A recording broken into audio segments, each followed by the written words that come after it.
Hello. That's not. It is a screen. Yay! It is a screen. I always forget which screen that the game's on. Don't worry about that. Just don't worry about that. So don't scare me. I do appear. It's actually a very common thing. I walk very quietly, so I just appear out of nowhere sometimes on people, and they scream. Did we sleep? Oh, we didn't sleep. What time is it? Yeah, now we wait for something. Low on HP. I don't remember the end of that stream at all. Last stream. Put the clay back in here. We take our spear with us. I remember we died like 7 times, right? Oh my god, me too. It just appeared, yeah. We don't have heavy footsteps, is all.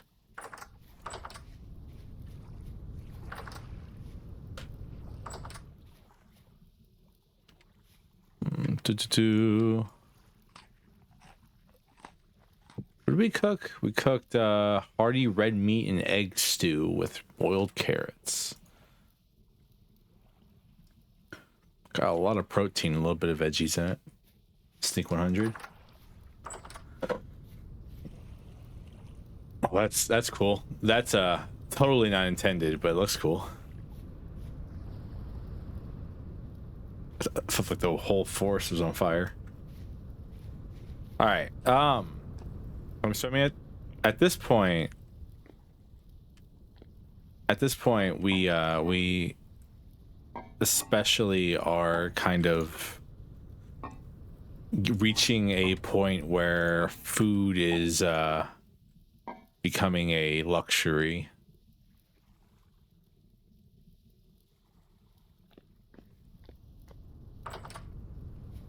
We don't have any salt, which sucks.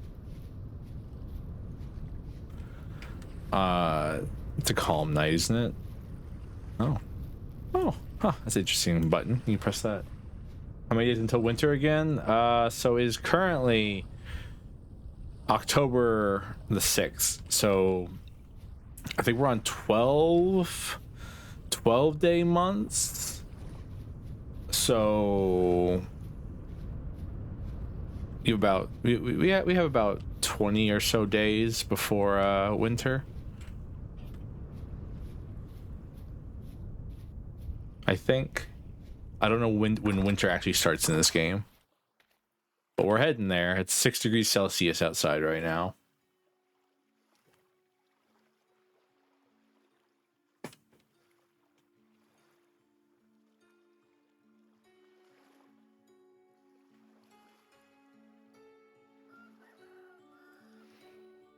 That's kind of nice. We woke up right when our rooster crowed. Oof, look at the grass. The grass is all dying out. The leaves are all going away. Yeah, we're heading towards winter, all right. It's almost here.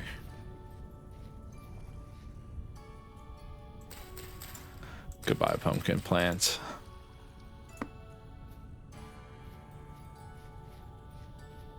We only got the one pumpkin out of our pumpkin plant, so I'm probably gonna. So we don't even get to enjoy a pumpkin pie or anything like that. We have to turn it into seeds.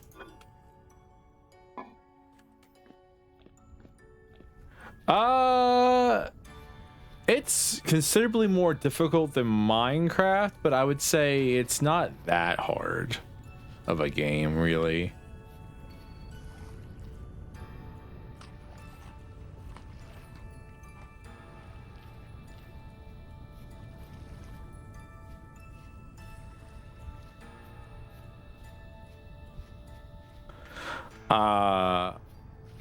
Oh man, look how pretty the game looks though in general.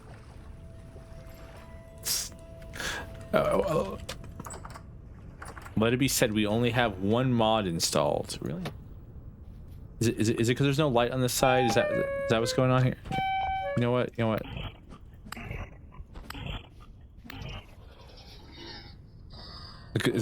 I might need to put a torch over here.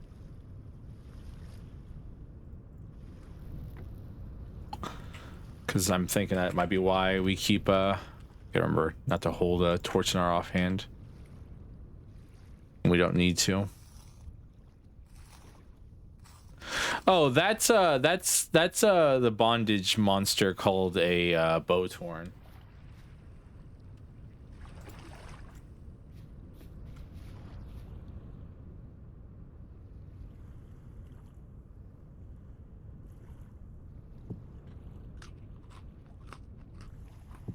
It's so that's this game's version of a skeleton.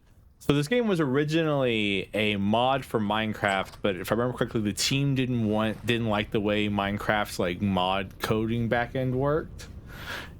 So they just decided to make their own game. So we have so we've got those guys who are our lovely who are our lovely little skeleton stand-ins called Bowtorn. We also have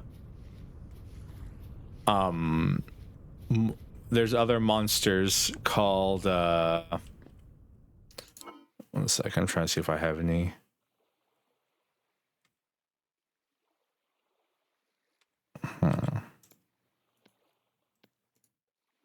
We can try. We also have your average I can't remember what they're called. Average little zombie guys and drifters. We'll see plenty of those over time. And then you have the spiders.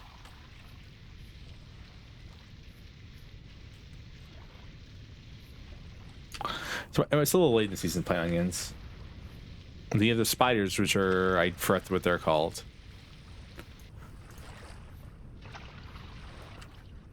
Anyways, I've cut myself out a nice little slice of happiness in the middle of this place.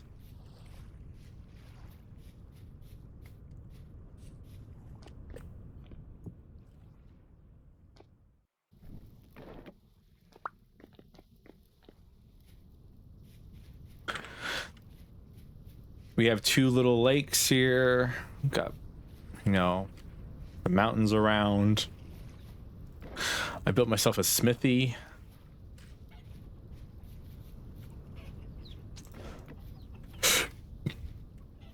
I've got chickens. They're still scared of me.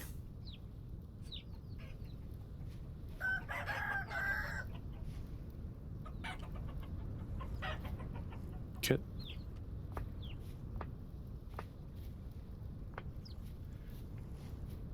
And I've got my little hut, which we eventually will. I eventually will change the walls on our hut to be overarching goals. So there is a story, but unless you trade for a bronze pickaxe, you can't start it until you have bronze. There are various traders throughout the world, such as here, and then there's treasure hunters. The treasure hunters will give you quests that lead you to dungeons that kind of explain like what happened in the world. The progression system is literally built into the game, with the different ages you have to go through in life.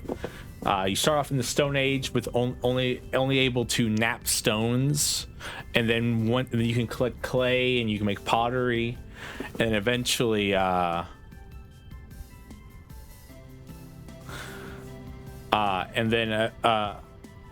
eventually you can make molds and get early versions of copper. And then eventually you can make an anvil, which is what you see in our smithy, and make a late version of copper.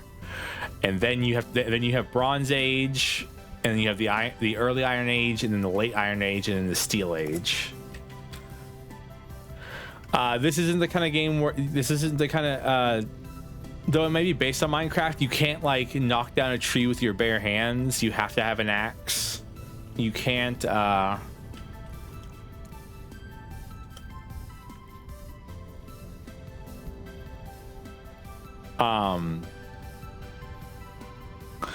You can't you use your teeth, yeah, like a beaver.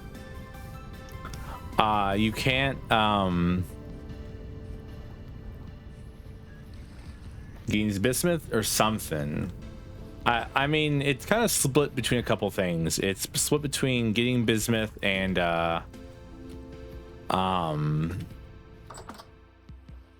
or tin and what do I need? Prospecting pick's good. Shovel will be good to have with us. Some more copper we could use as well. I only have 68 bits of copper.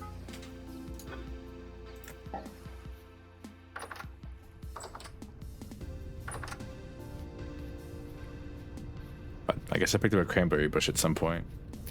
Oh well, I can go with next to the rest of them. All right, I have our bucket on us still, which I don't need.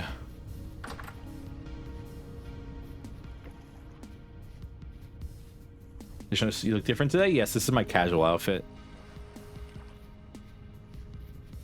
I tend to wear my my regal outfit when I'm playing Uma or games that require me to be professional, and then this is kind of for like when I'm relaxing. We have bread. We have so much rice bread. It's so nice. Thank you for letting my hair down.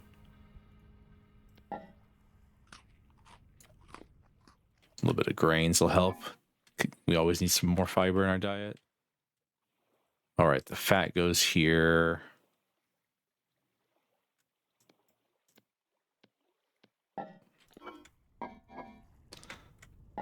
We don't really need these eagle ferns, so I'm gonna put them in the lake. Ayo, fit check.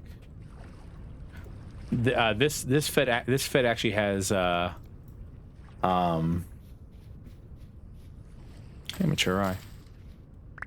Let's go. This fit actually has shorts on, so we can keep the bones and stuff. How much rye do we have in our hands right now? 12. Ooh, we can feed our chickens.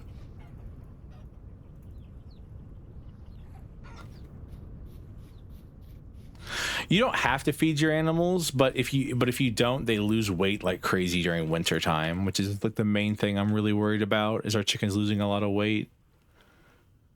We have plenty of food for ourselves. Oh, it looks like something rotted away though. No. I normally have like some long pants on, but I don't dress myself. You see, the mistress picks out all my outfits, so. This one has a nice shawl and scarf and all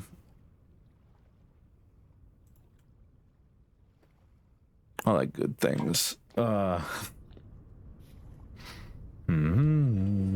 to figure out. Sorry, I'm trying to sort out our inventory. We rushed home and ended so quick last time.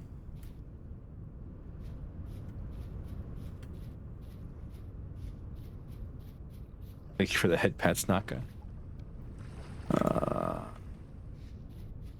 We can get rid of the feathers. We have chickens. We'll have plenty of feathers in the future.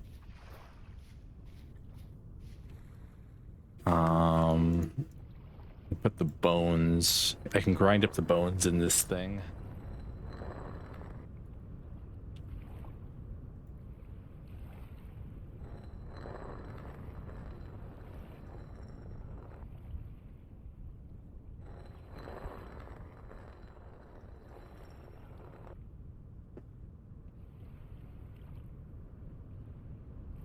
Sorry, I thought I was going crazy there for a second.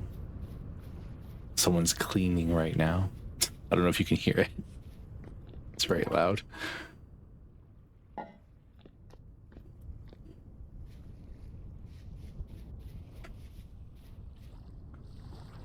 Oh.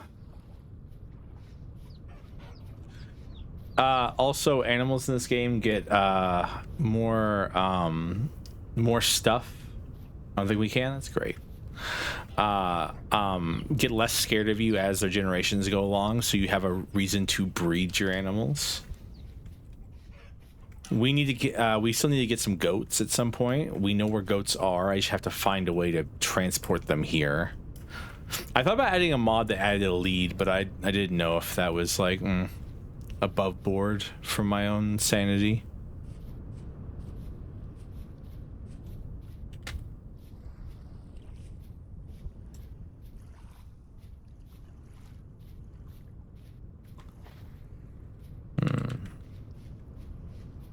You swarmed yet? They will swarm in approximately 1 day. All right. Once these things swarm, we're gonna hit. We're gonna destroy. We are gonna break the hive, and then we're gonna run. Hopefully, they'll attack this thing. That's the plan. I shouldn't bring my bow if I don't have any arrows.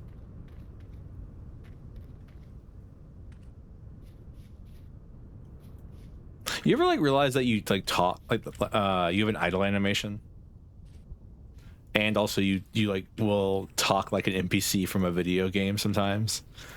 I shouldn't bring my bow if I don't have any arrows. Says the guy at the beginning of the video game. And so in depth. Yeah, it's nice. There's a lot like. Once we have to like actually build up the bloomeries and stuff like that, I don't know where we're gonna put them. Probably out back behind the blacksmith somewhere.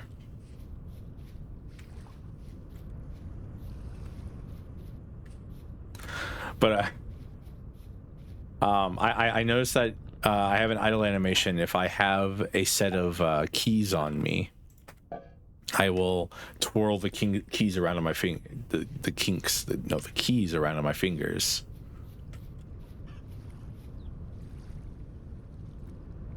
We do need the shovel at least.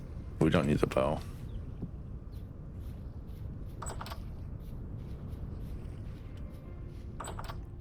There's only one thing I dislike about this game when it comes to like general base management stuff, because I like the base management. It's really nice.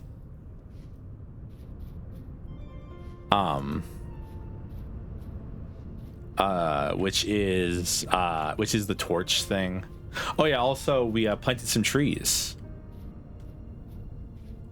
We have an pink apple tree and another pink apple tree. None of the pear trees we had took root, only the pink apples. All right, we gotta find bismuth, I think. Okay, so we can either find tin, bismuth, or gold and silver. We also need zinc if we're gonna make bismuth bronze.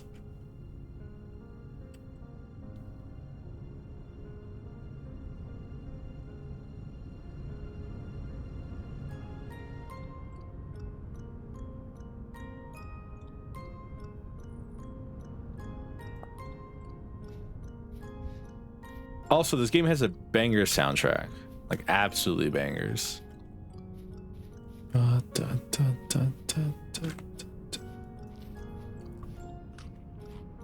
I've been saving most of the berries we have access to, but I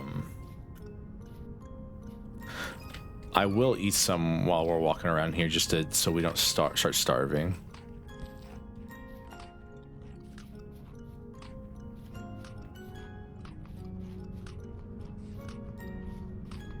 Also, as I was saying, this is the only mod I have equipped currently is something to help the world generation look a little nicer.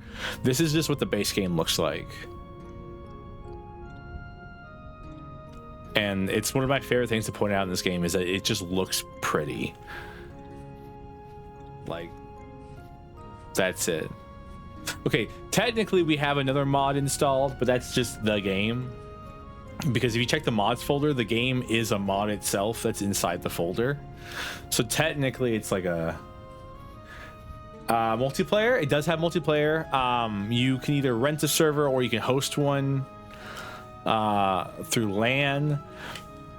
The only problem is for streaming, I find renting a server is probably your best bet.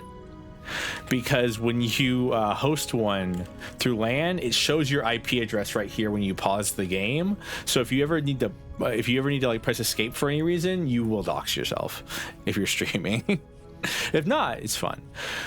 I've been meaning to play this game again with friends and other people, but the problem is like, while I'm streaming it, I don't really want to play it on my own, because I don't want to like figure things out by myself and then be like on stream like, oh hey guys, look all the stuff I've built, and this is like 40,000 things. Oh, it's a goat again.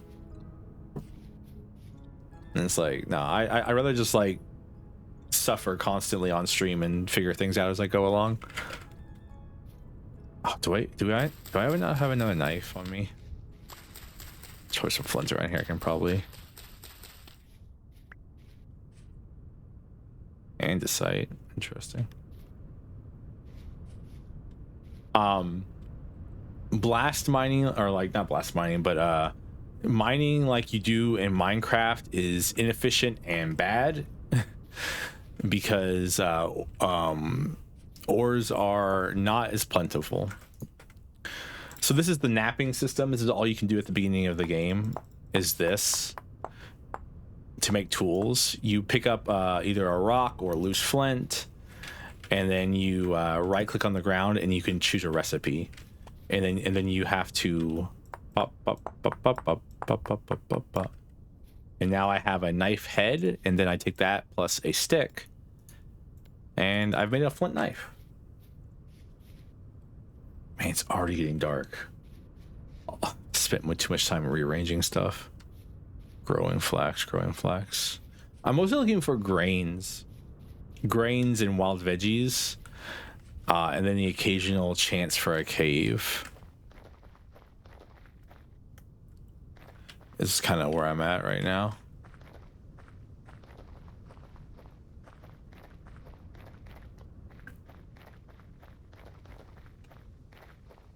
Because I really am stocking up for winter is kind of the hope. Like, I've heard winter isn't as bad as new players think it is, but like I still want to be prepared either way, because I don't know what we're gonna do during winter. Hello, Mr. Trader. Have I talked to you before? I haven't. You're a treasure hunter though. What's your name? Shift. All right. Got anything to sell me, Mr. Treasure Hunter? You can the traders you can actually buy and sell stuff from.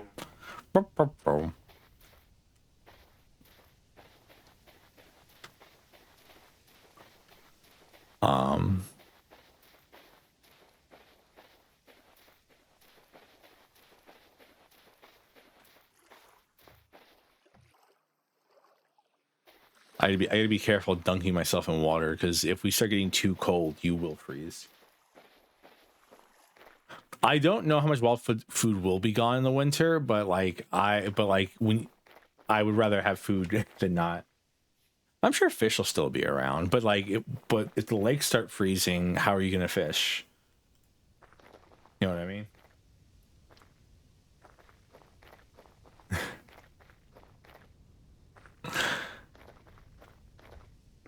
All right. Well, while we're here, might as well, right?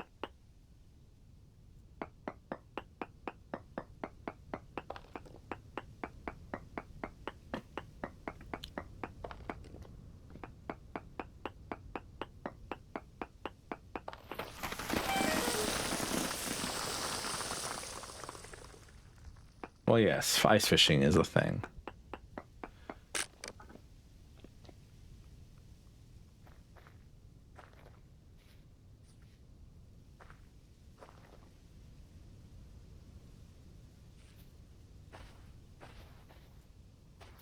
There's no ore here. It's like I don't know if you've ever looked. I don't know, Emerald. I'm sure you've just been playing the base game, but if you go to like the Vintage Story mod thing, it's kind of nutty. Like how many mods there are, and people are really into like the realism aspect of the game, or the slight realism aspect of the game. What the hell?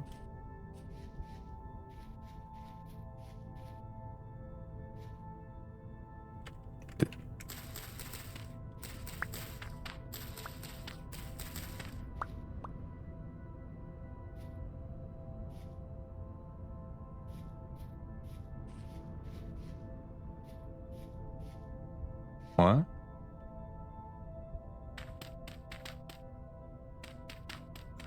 Yeah, I mean,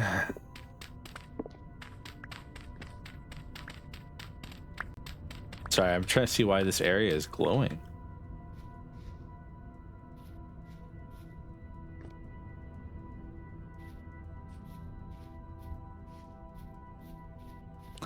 Yeah, I mean, like I said, the only mod I have is Terra Pretty.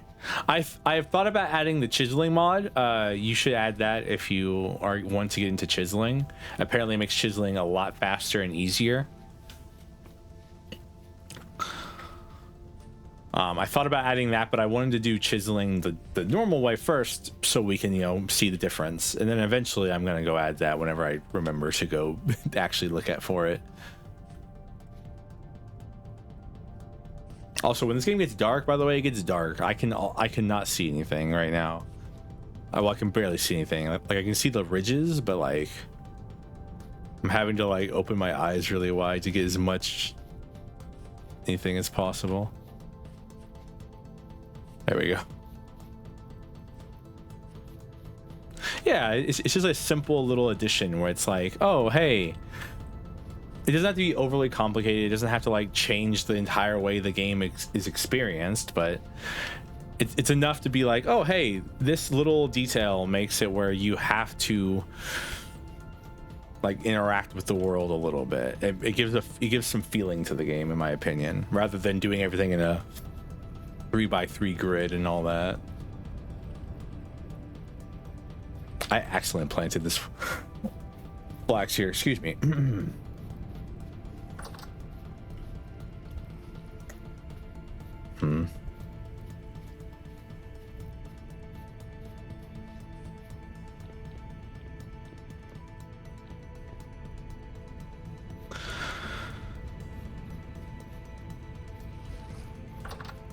Like, I've always liked survival games like this in their own special ways.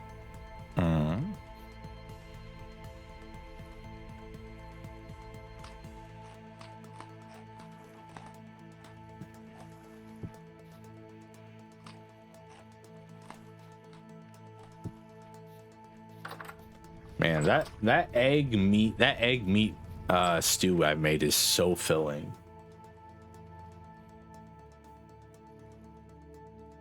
Kind of nice, actually.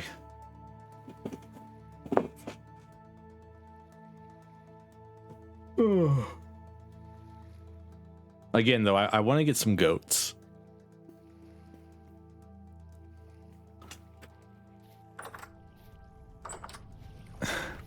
People have said, like, you don't need to keep the goats near your base. You can just keep them in a separate area, which, I mean, I guess I could, like, build a little farm near the mountains and walk all the way over there to deal with the goats, because you don't need to, like, feed them all the time. Like I said, you don't technically need to feed the animals. They just lose weight during the winter if you don't, and they won't breed. That's the main difference between the two, between feeding them and not feeding them.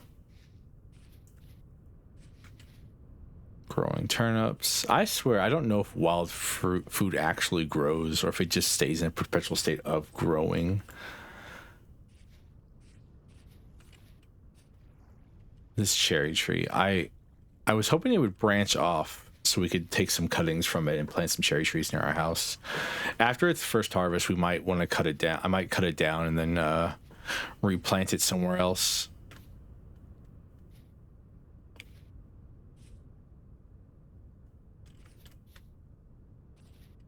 Bears are the deadliest thing in this game. Not the monsters from underneath the world. No, it's bears. Bears are terrifying.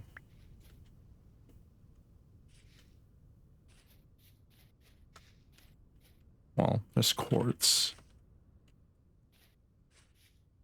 Just like real life. I mean, I've talked about it before, but Japan has a bear epidemic right now. So what we're using right now is called a prospecting pick. What it's used for is it basically tests the area and tells you how much ores are in the area.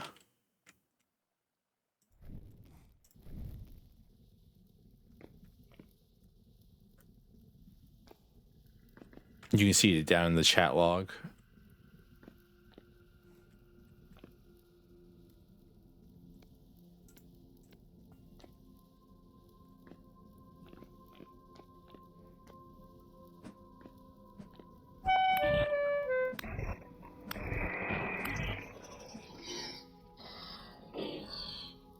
No, but I wanted to see what was down here.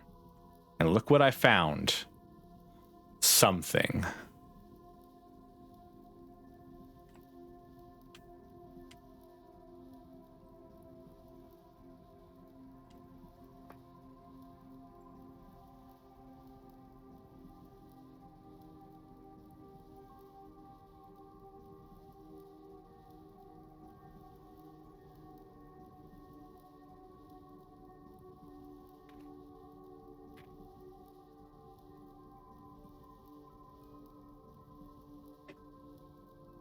What the lore? Yeah, so this looks like it's a broken static translocator. I don't know what that means, but we can't repair it unless we have 2 metal parts. We have 1 metal part at the house, so we just need to find another one. So the story for this game, at least what you learn from the very beginning of it, which is what I've learned, is that hello Shiver. These are your spiders, basically. They're called shivers.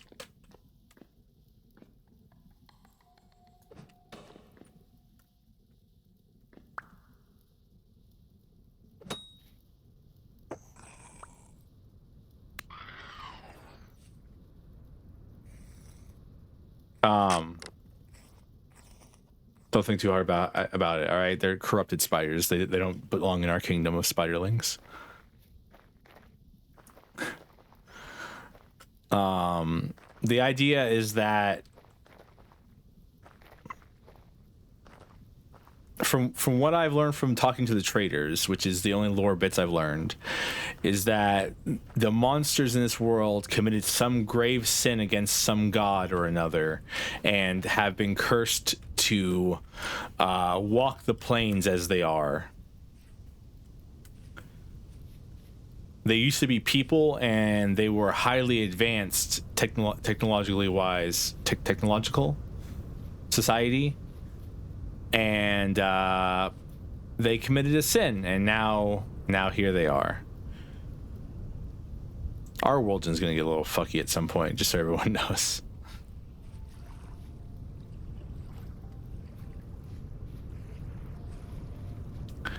And we are not from this world. We've just been transported here for one reason or another.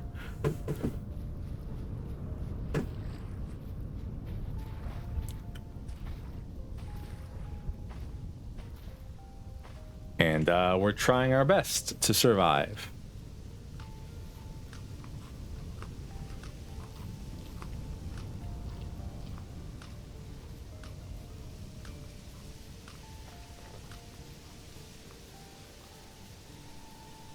This game is an isekai or something. I mean, might as well be.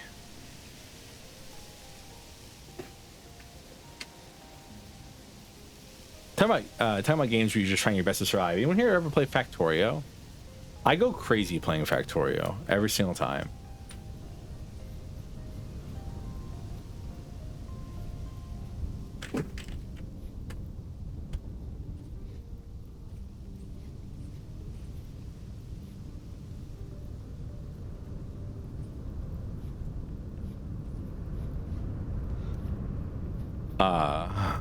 Because I end up with this weird world.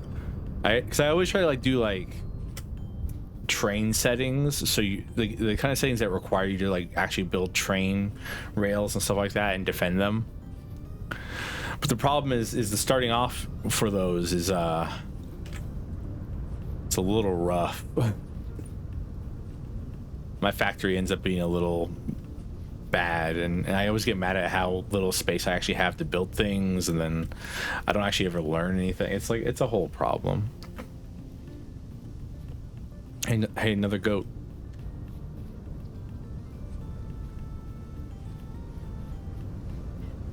By the way, you shouldn't run very much. I run all the time. You shouldn't do that. It's bad for you.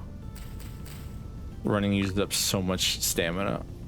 But I have stuff I needed to get done, and we don't have and it's winter, so the days are shorter. It's late fall, early winter, so the days are getting shorter and shorter. Man, lots of goats over here now. Found some goats.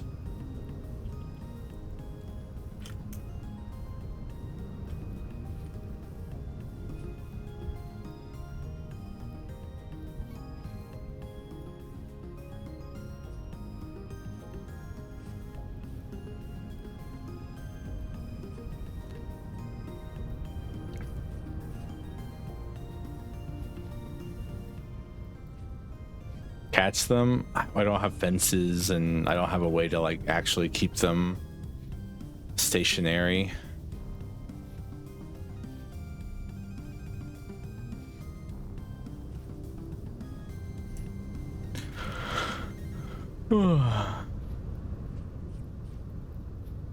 So, by the way, if you do like a world gen in this game without like the stuff I have, you get like there's like floating islands and stuff like that, which are neat looking, but like entirely annoying. And like I've had like, because like with this world gen settings I have, the world kind of goes in like hills and valleys and stuff like that. I've noticed like a lot in like the base world gen settings that like a lot of the times you'll just end up in a place that's just like 1,000 hills, 1,000 small hills over and over again. There's not many actual valleys. It can get rather annoying. All right, let's see if there's anything in this area though worth mining.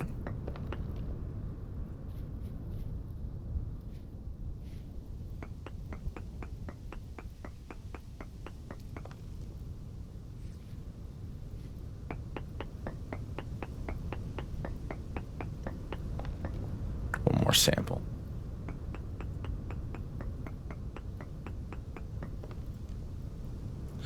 Yeah, it just kind of helps fix up some of the world gen stuff.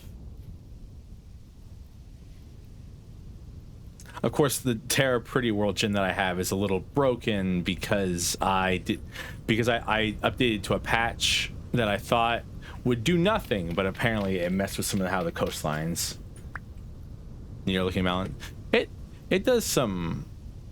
It does some things. Like if you turn off Terra Pretty and load up a world, you'll see what it does. Really, it's -3 up here. Wonderful. Huh? That's funny. I've dug here before.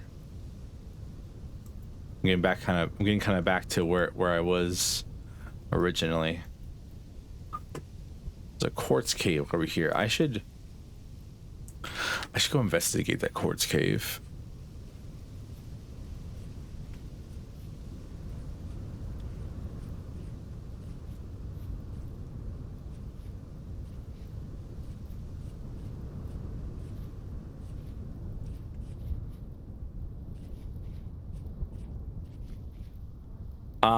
They're also adding a rivers mod to add rivers to the game. Because it's kind of weird that there's just a bunch of lakes and oceans and no inlets or outlets for them. That one's still like a major work in progress, I believe.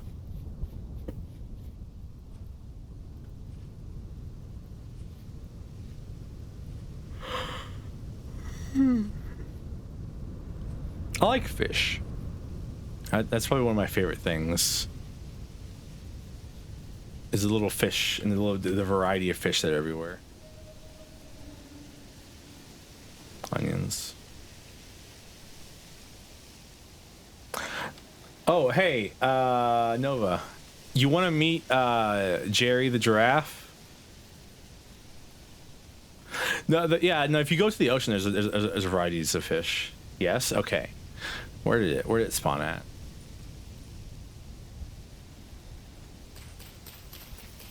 It spawn in the tree? There we are.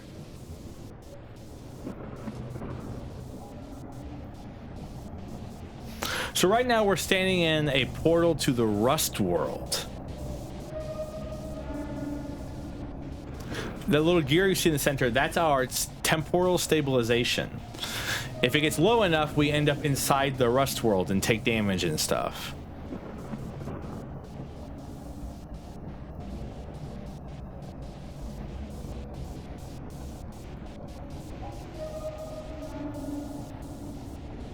Yeah, we should be low enough now where we can...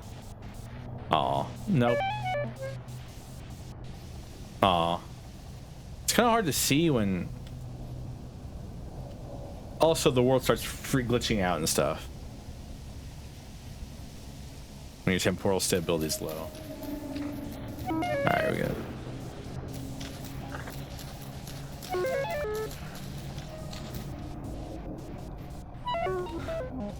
Okay, yeah, so now we're kind of firmly in the Rust world. There's the giant gears. And there he is. Hanging out. Hi, Jerry.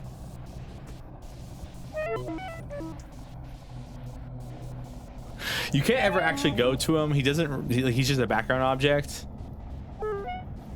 But there he is. As we hang around the normal world, our temporal stability will return and he will disappear. Slowly but surely.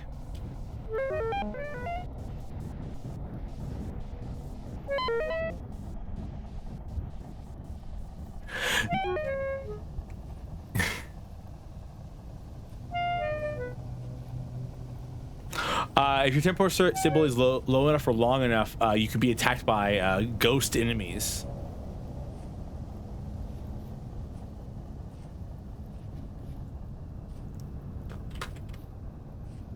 Which is why you should always. Which is why before building your house, you should always look at the gear on the bottom level, because if it's in a place where the gear is slowly turning down all the time, you will eventually go crazy. No one actually knows what Jerry is, by the way. It's he just he only exists in the Rust world. He doesn't ever show up anywhere else, as far as I understand. So, you know, there's Jerry.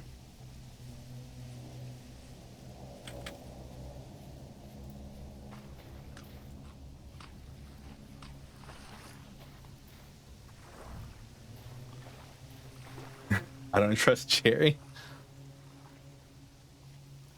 Friend shaped enough? If not friend, why friend shaped? More bees. What were we doing again? I was going to a quartz cave, I believe, at some point.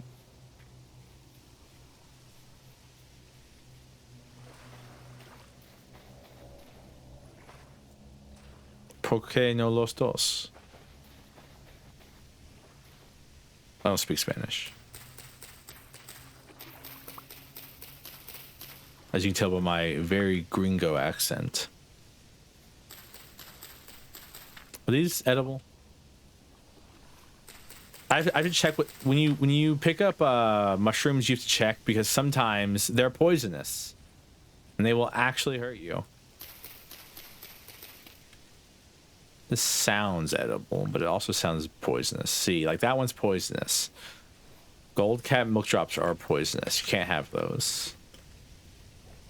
There are even death cap mushrooms, and the mushrooms that look like the Mario mushroom in this game. Jack-o'-lanterns are poisonous. Almonds are good though. I wonder if they taste like almonds or if they look like almonds. Like if their flesh looks like almonds or something. Weirdly enough, violet web caps not poisonous. Like if you were asking me, something that's purple is definitely poisonous. I should know. I'm a poisonous person.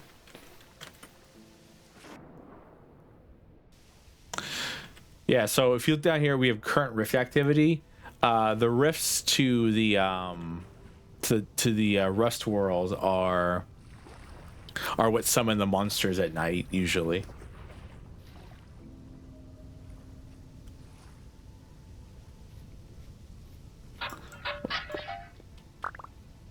Rice seeds. Hey, more rice seeds. Look, it's Fly Garrick, the thing that looks like a Mario mushroom. Man, there's a lot of bees over here. We should. Oh, that reminds me. We should check on our hive so we can get some honey. Honey is good because you can make mead and other things with it. And the beeswax is useful to make like bows and other things. That's what I kind of like about this game a lot, is that almost everything you collect is usable in multiple applications. It's not just like you pick this up and you use it to make this one thing. It's like, okay, you farm bees. You farm bees to get honey and beeswax.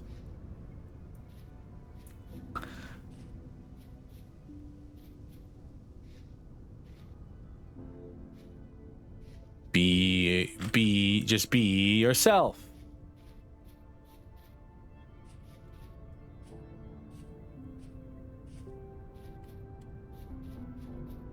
Basalt.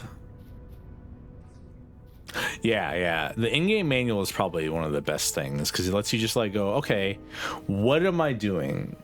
Because you don't have to look up online. You don't have to like pause and go like look up something else. You don't go outside resource. You just go like, all right, what's wrong right now? Ooh, this is pretty. I gotta be careful. I have no way back up if I fall. That's how I lost some stuff the last time we streamed. The last time I went near a hole like this.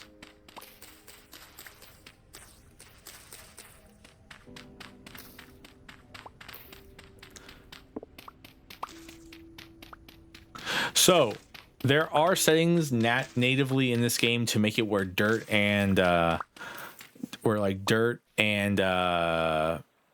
other such things will fall on their hello. There's a dead rabbit down there. Like, you see that guy? You see the dead rabbit right there? Rabbit jumped off into this place and died.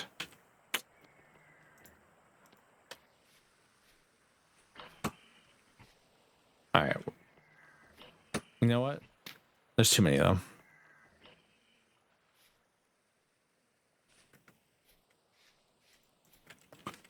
Starting at nighttime with a medium rift activity, we definitely are going to see some enemies.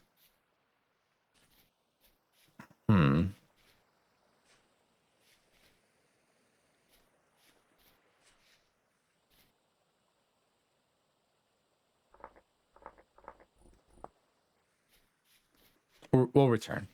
We'll come back there at some point. It's so funny that in between like the first time I played this game and the second time I played it, and the second time I've streamed this game, they added raccoons.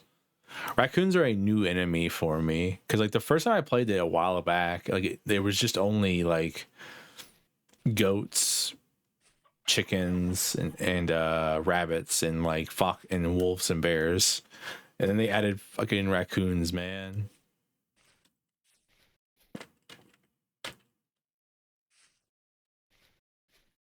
All right, we have resources, so as long as we're not like lamenting. No, okay, but they actually are though. They still berries. Very frustrating.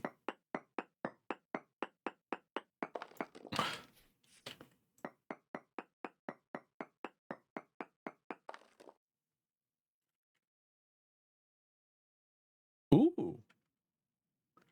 Well, we found our bismuth. Found our area with bismuth. So that cave I was at is probably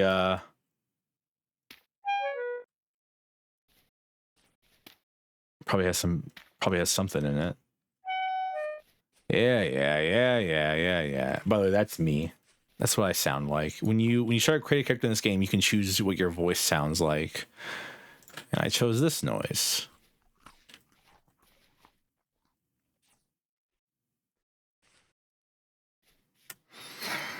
All right, let's do like let's go all the way over here and see if we can see if we have more bismuth in the area or if it's just back that way. Because it says that we have a decent amount back there, which is nice. Turnips.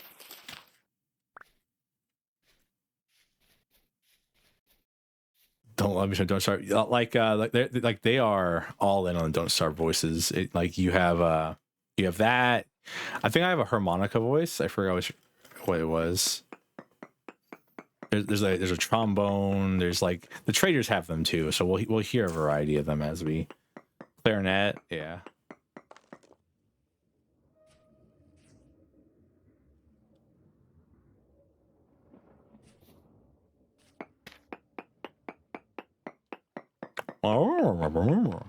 Banjo Kazooie voices.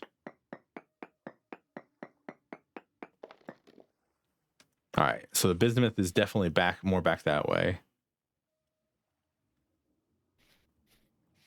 All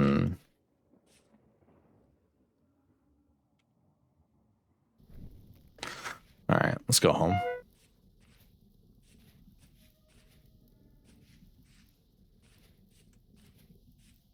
We're gonna be fighting for our lives on the way home, just so everyone knows.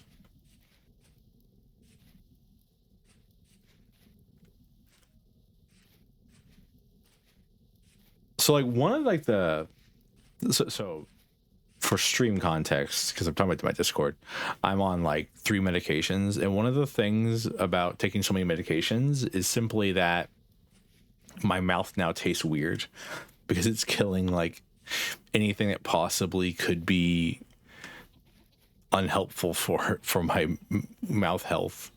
So now my mouth just tastes strange. It tastes medical. Let's change that. Wait, what? Thank you for the headpats.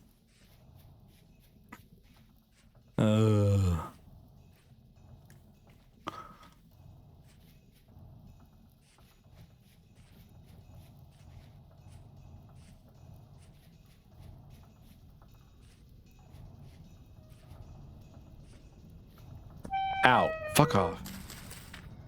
That's a drifter. I just wanted the damn onions, bro.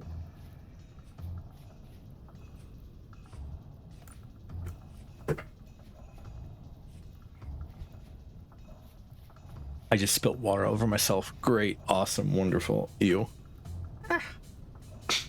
They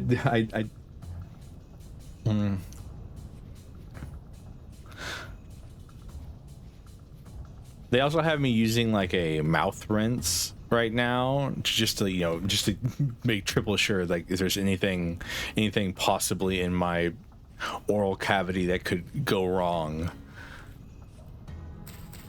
And that one requires and that one I can't eat or drink anything at 30 minutes after I use it.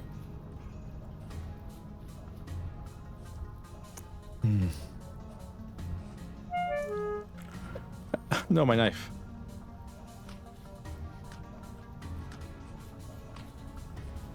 Fastest redeemer on Twitch, by the way.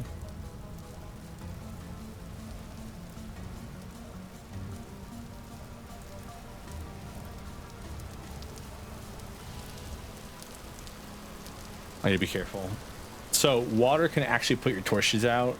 Torches are a resource that will go out and you have to relight them.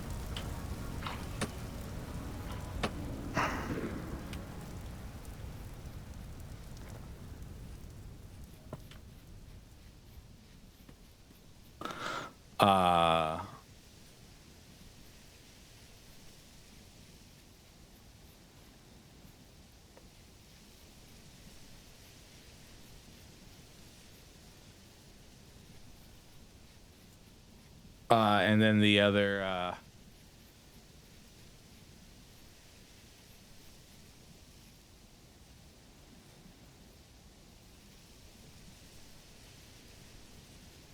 in case of death, you just respawn. You respawn your near your spawn location a certain amount of random blocks away that you can preset in the game. Those are deadly.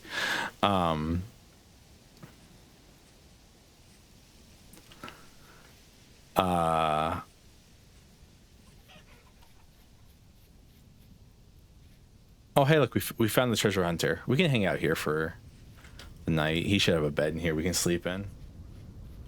This is the treasure hunter's house. Yes.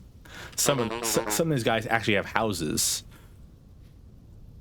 rather than having You eating yogurt yet? Not yet. Rather than having little sheds. And this guy has a house. And this is Adele. He's our first treasure hunter we met randomly. Yeah, and if you see if I ask him, and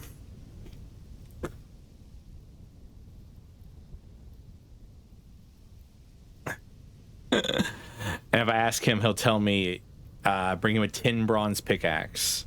I'll tell you what I find. Tell you what.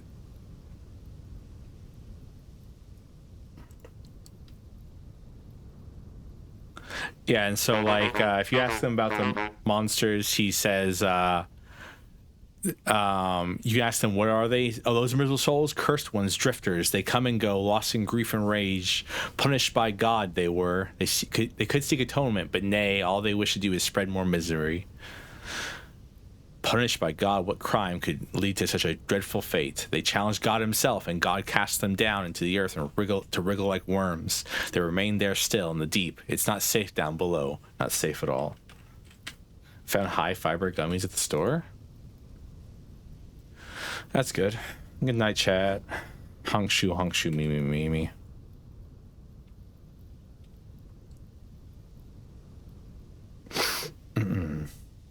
23 grams and 4 gummies.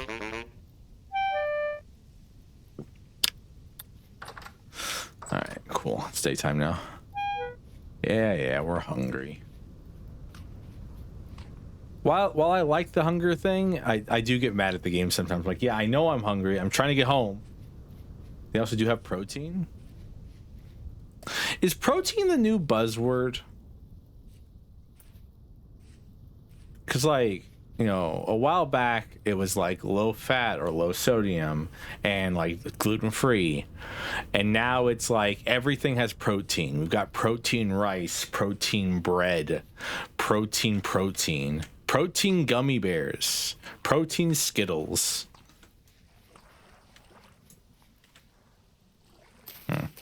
Let's see, is pink bonnet deadly? Yes, very. Holy hell. Get more deadly than gold milk cap.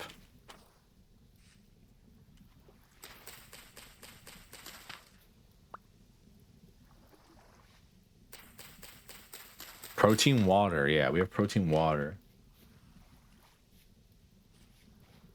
I actually have plenty of protein. I make it myself.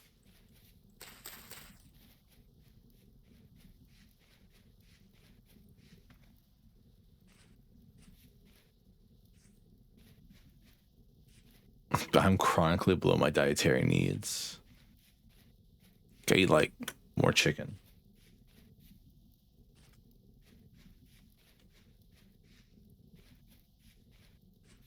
That's not what I meant, Valico.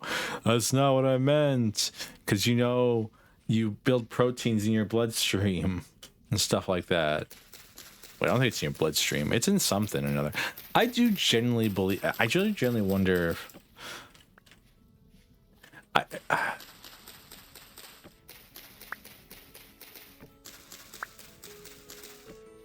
I wonder if mushrooms spread. I'm gonna leave one shiitake mushroom here, and we'll come back here later. I'm gonna mark this as experiment, and we'll come back later and we'll see if those actually, if they spread or not. I don't think they do, but like, be interesting, I guess.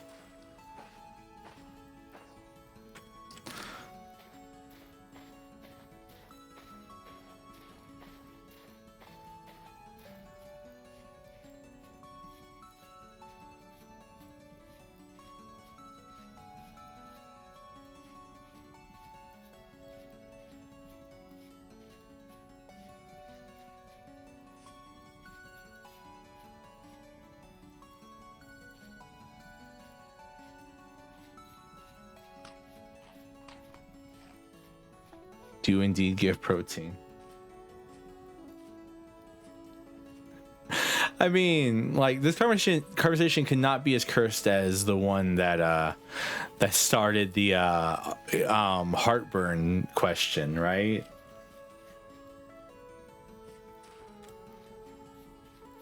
I don't like cottage cheese. Maybe if I like blend cottage cheese, it could be better. But like, cottage cheese itself is pretty garbage. Oh God, not again. What? No, we're not gonna go into it too much. All right.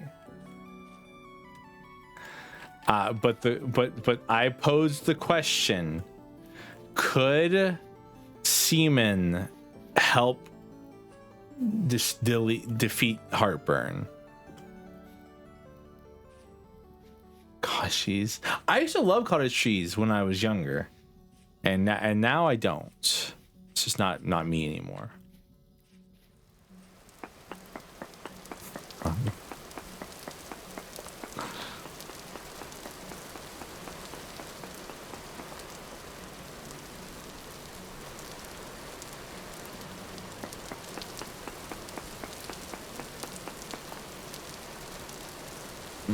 Not a good hole to go digging in, sadly.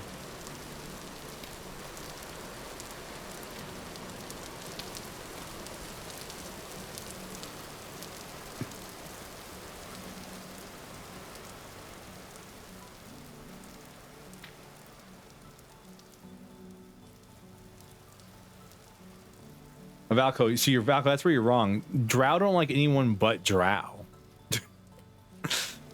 Like racism is a cornerstone of Drow society. Hatred for others.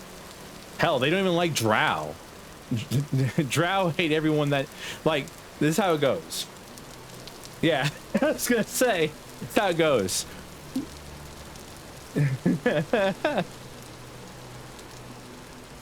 Know about the heartburn?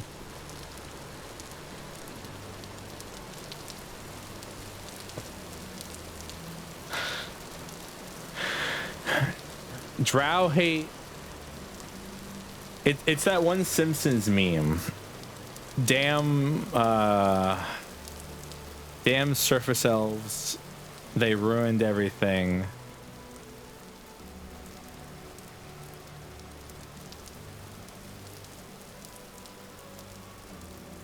I can't remember the meme at the top of my head.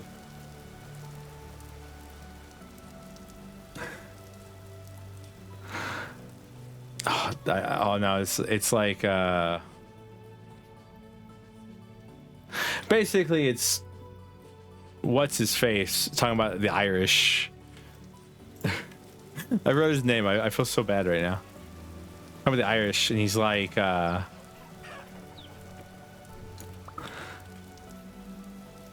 I gotta go look it up because I'm gonna go crazy. Willie, yes, it's Willie talking about the Irish.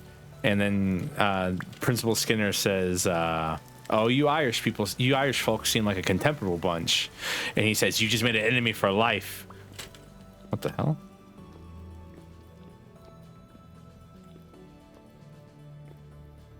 Oh. That meme. You know what I'm talking about?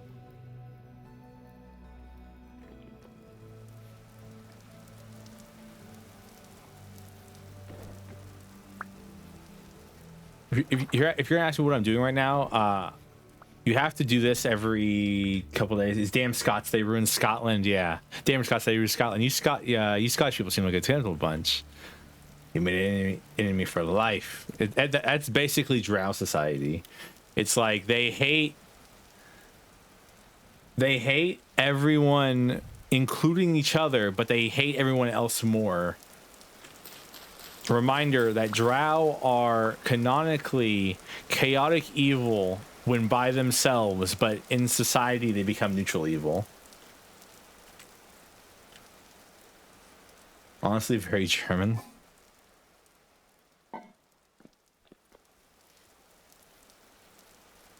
Just grumpy to everyone.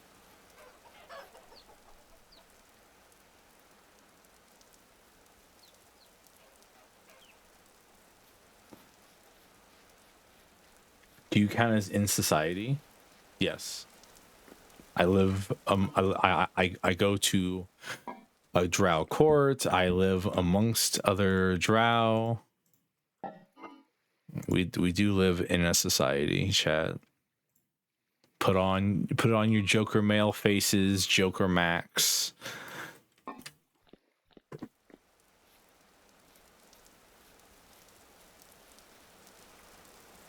It's raining right now.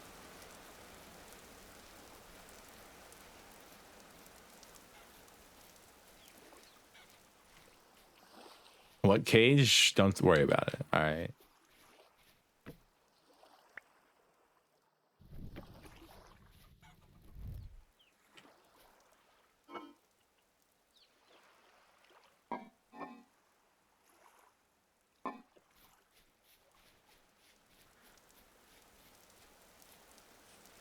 Chat. you thought about it too long. I just got it. Don't worry about it. Don't think about it. Yeah, technically in Vintage World, I am out of society. Vintage World, Vintage Story. Ugh, my brain.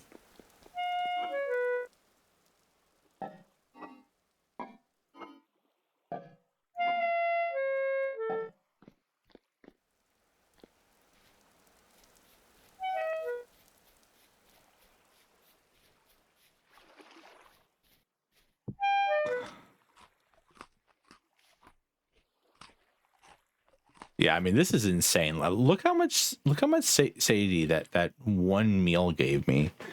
I'm like 1,000 at least. Mistakes were made.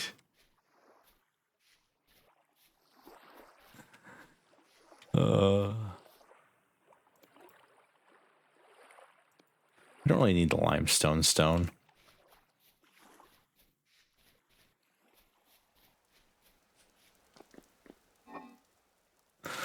We're not having a conversation about stone again. I got threading tools. Is that a threat? Are we threatening me?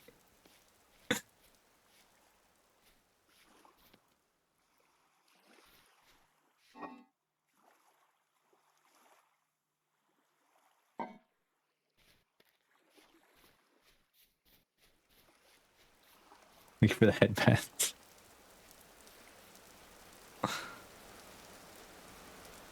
Have the bees swarmed yet?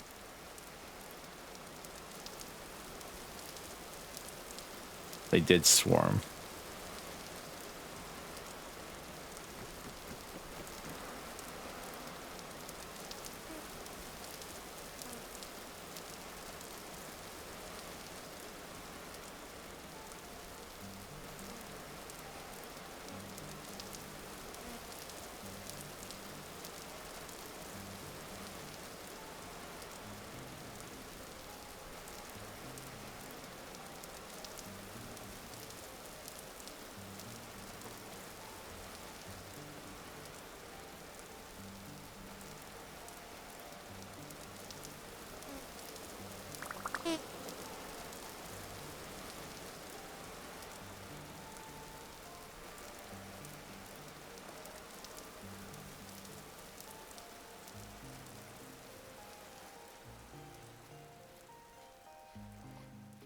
Oh, okay. Bees have been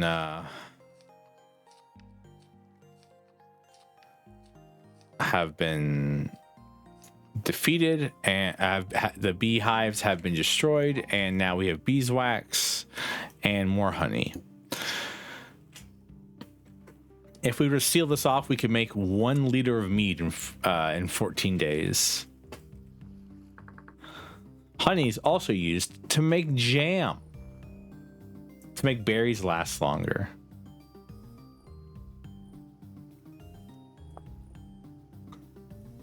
You can also put honey in porridge as well. And some honey in meat stew as a topping. Pump up the jam. Pump it up. Pump it up. There's a whole meal making system in this game because like raw foods don't give you as much. So once you make so this is my blacksmithy, this is my house, this is my kitchen. I wanted to make them all out of different materials. Though I'm going to eventually upgrade my house to be nicer at some point. And in my kitchen, we have our clay oven where we can bake bread and pies. we have my and then we have my little thing here where we can cook.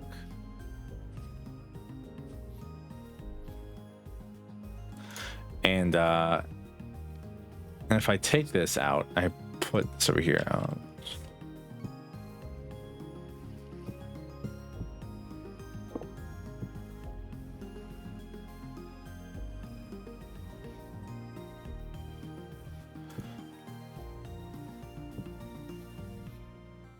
I put this here. I can show you the cooking system. Any eggs laying around?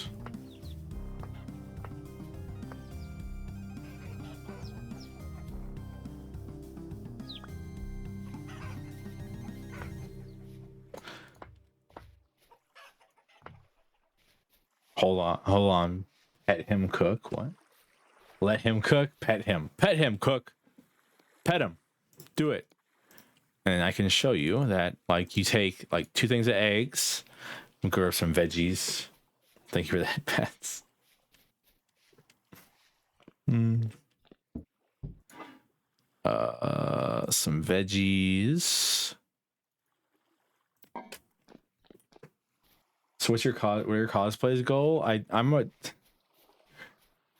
not gonna beat the allegations. I'm into crossplay more than cosplay.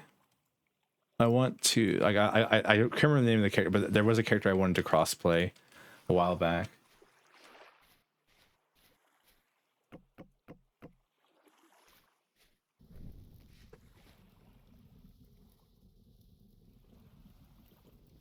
But anyways, you after adding all your ingredients in here, you then have to light a fire underneath it, and then it ta-da!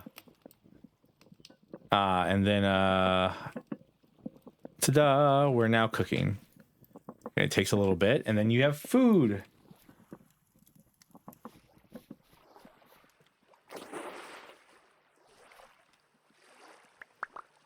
Oh, so what the hell is all this stuff I threw into the ocean for a reason? You didn't answer though? I don't know. Because the answer is I'm not sure. I'm stealing all their eggs because these are still generation 1 chickens, and I don't really need a generation 2 set of generation 2 chickens yet. I don't really need another set of generation 2 chickens currently. And now we take our thing here and ta-da, we've made food, which is much more nutritious for you. Because like this right here has a satiety level of 670. And you know, yay. Don't say it, chat. What did I?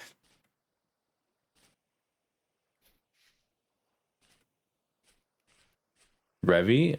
I think I can pull off Revy.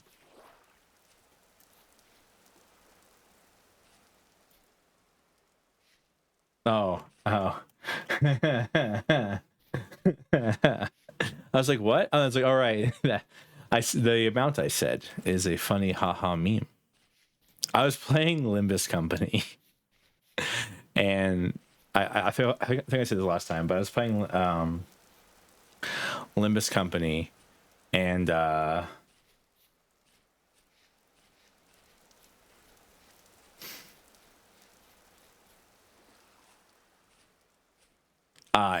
and they were talking about an enemy we had just fought, and they were saying, are they 6th generation, 7th generation? And I was saying it to all my friends who play Limbus Company, and we're like 6, 7. And I was told to die a couple times.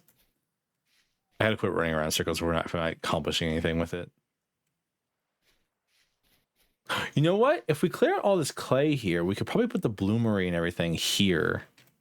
It's probably a great place to put the bloomery and all that good stuff.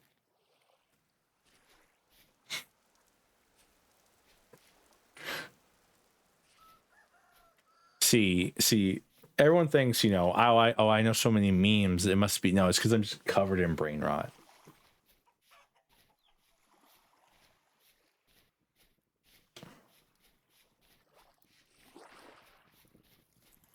Man, this fire is still smoldering.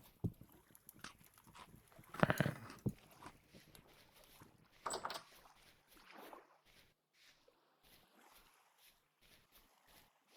Love me too, chat. Me too. Ice cream is so good.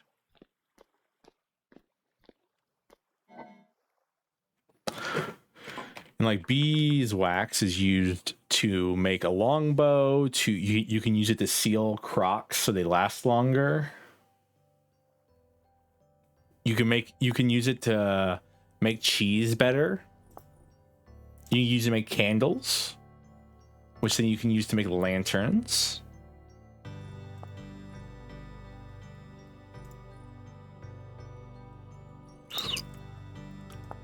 You can also use it with tanned hide to make sturdy leather, which then you can use to make a backpacks, mining bags, and saddlebags. Lanterns have the benefit of never going out. That's why you want lanterns. For Halloween, I was gonna go as Joshua Graham. I just never got around to buying the bandages. Wait, the surface looks wrong. Can you transport them with like a torch? Transport what? Oh, with them like yeah, you can hold them in your hand and all that stuff. Yeah. The lanterns. I was like, huh? What are you talking about? You're crazy, chat.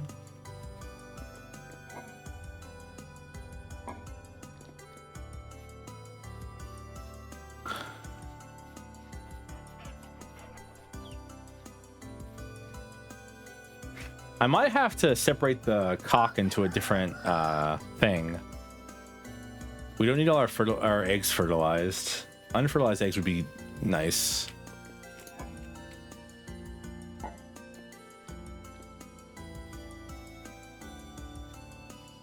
All right, I've done basically nothing today.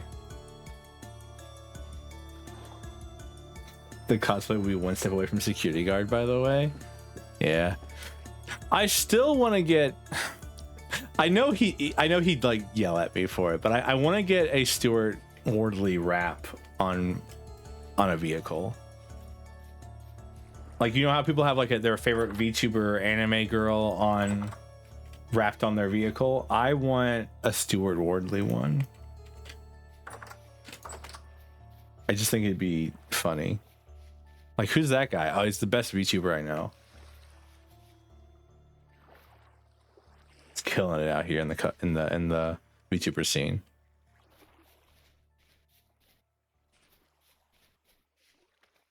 He played himself. What is this clip?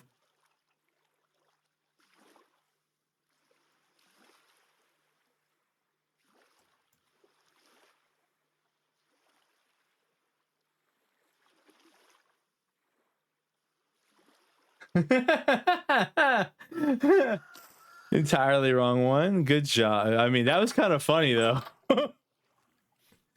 Good job. Just launched him into the abyss. Hungry. Oh no, we don't. Shh. Don't watch that clip. Everyone in chat, don't watch that clip. It's not funny. Don't watch it. It's a stupid clip. Don't watch it. No. You don't need to watch it. I promise you. Right. Do not. I do need to make like more. I wish I could learn how to make clothes.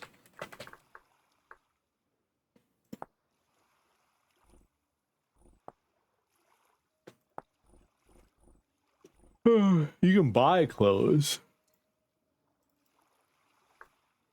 What a beautiful poem. It's a copy pasta actually.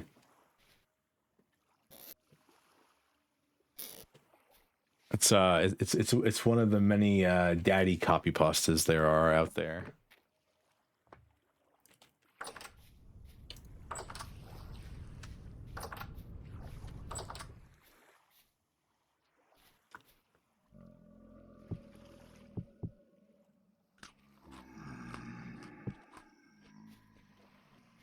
Another classic Balkosh. Oh.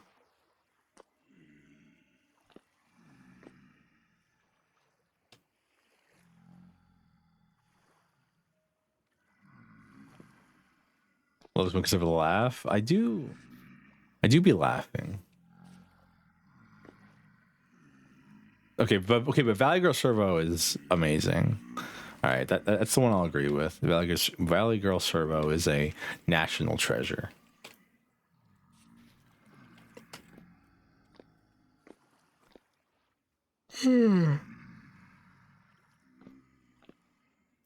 Oh.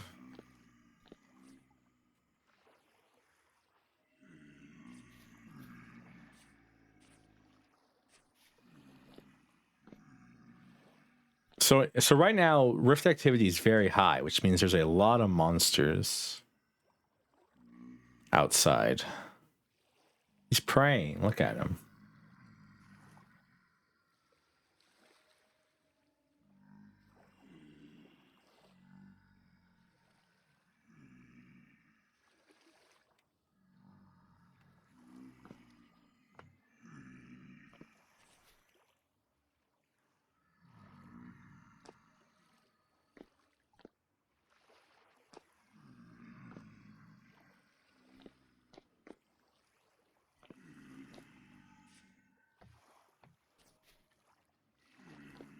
I still gotta decide if I want to make like clay blocks or something, red clay blocks, and put them here instead of just like granite.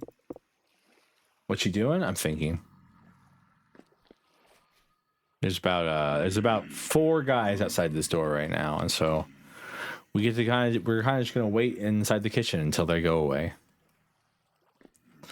Trying to think about what we're trying to do right now.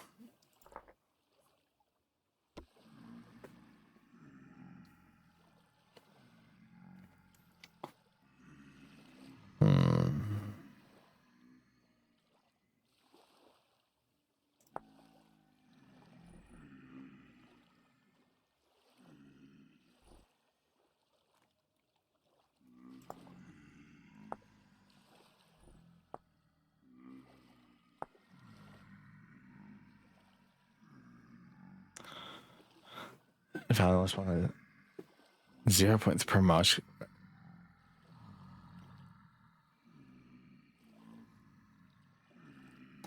So what's the area of it?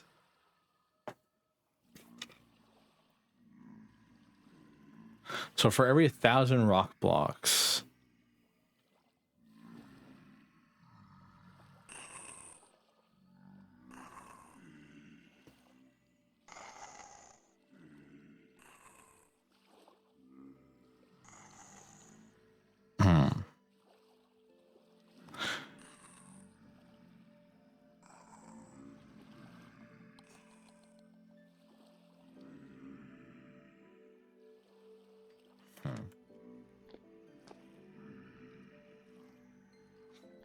Also, you should build a pyramid. Why? Pyramids are for dead people. I'm not dead. Not yet, at least. So we were blessed for the longest time of with early what's that noise? Whatever. Sorry, I heard something. With early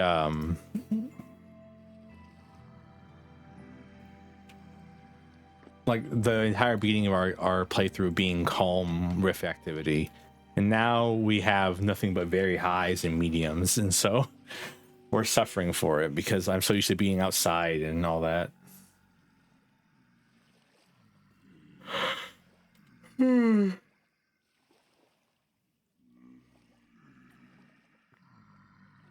Yippee, suffering.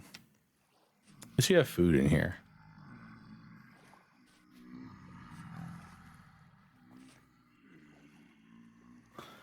Yippee!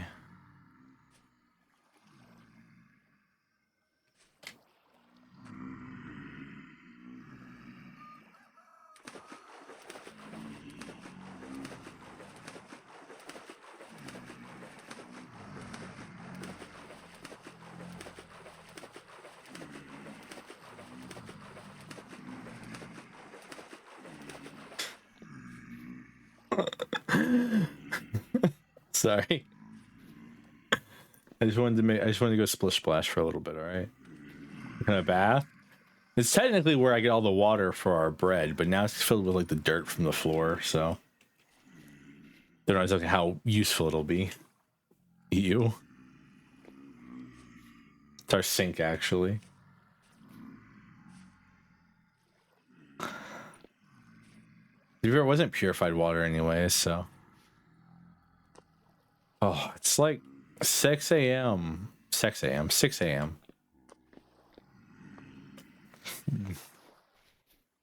Gamer girl bathwater, gamer servo bathwater. Yeah. Brr. Brr, brr. I can do it too, you know. I can go walk into a wall like.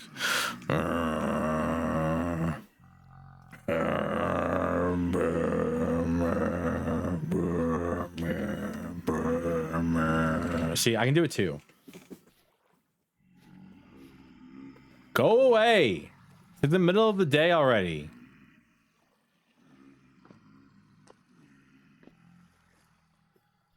He's gonna streamer girl.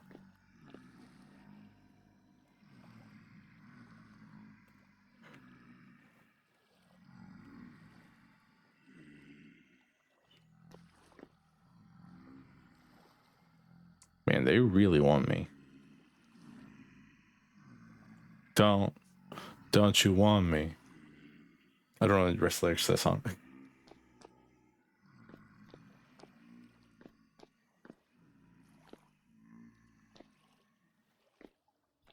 I know the chorus. Don't you want me, baby? Don't you want me? Oh. All right, looks like they're finally going away. Damn, there's like 8 of them out there. It's crazy. Both ones are still here though, and they'll stick around for a while unless I kill them.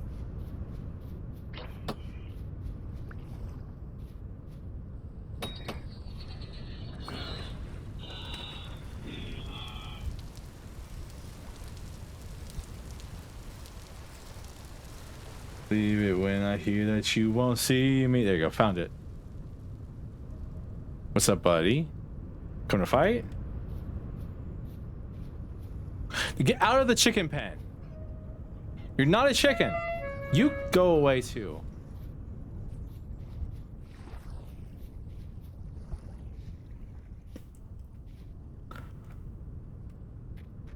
Sorry, we have to walk away from home real quick so the enemies will disappear. Well, as long as we're in the chicken pen, get out of the chicken pen. Too much to find. Both be sorry. Yeah, okay, yeah. I got it.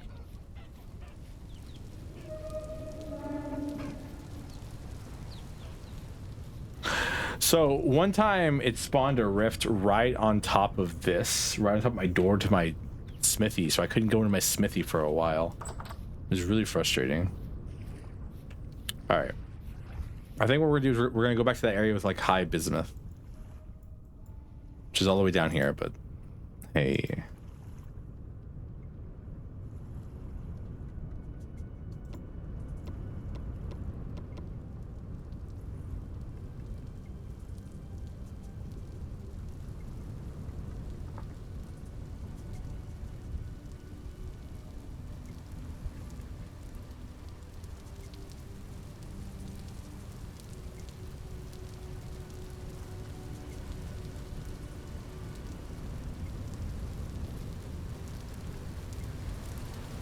You could bring a bed.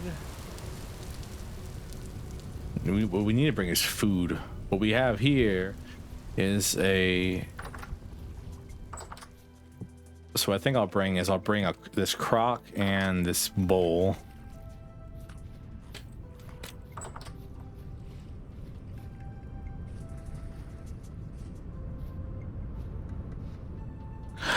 I mean like...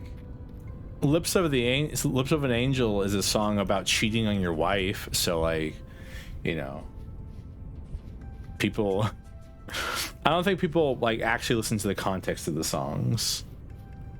The song "Closer" by Nine Inch Nails is about, like, you know, using sex to gain back control over your life because another person used it to control you.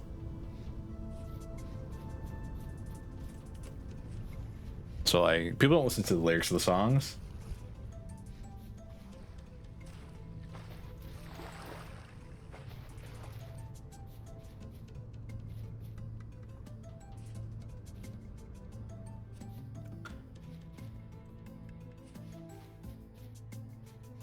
Yeah, I really don't get how Lips of the Angel got over so well, cause like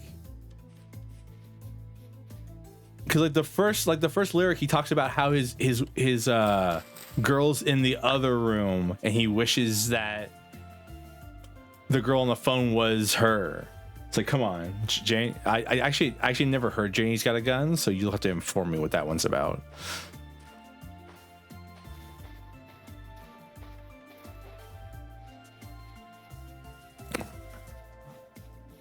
Sometimes I wish she was you.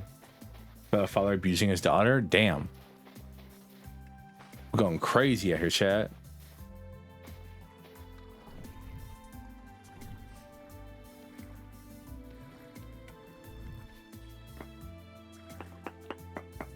But Eros.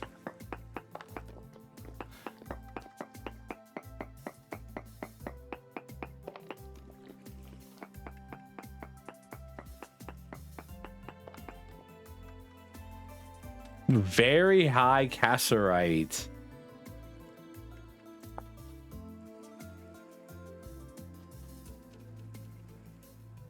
Oh, it's mixed tin. Interesting.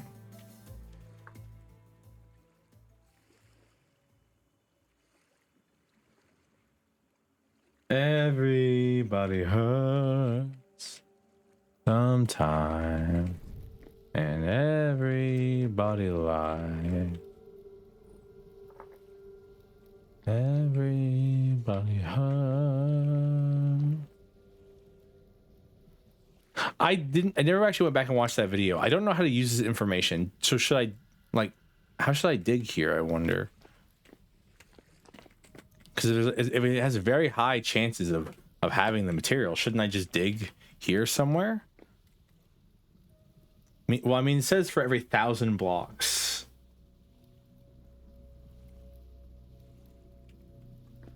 I mean,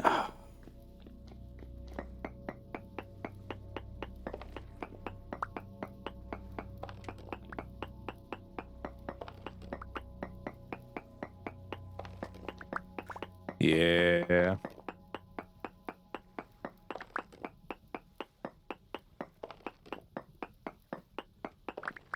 I don't even know how to start. Weirdly enough. Should probably check more. Yeah, I mean, it's fun. Because, like, I like concept albums. Like, they're my favorite things. I prefer concept albums over everything else. I don't even know where to go right now. I'm just trying to think currently, like, how do I want to do this? 0.16% means that what? Means what? Prospecting. It means about 0.16 per mile, which means 0.16 out of roughly 1,000 rock blocks contain this ore, if the entire area were to be mined.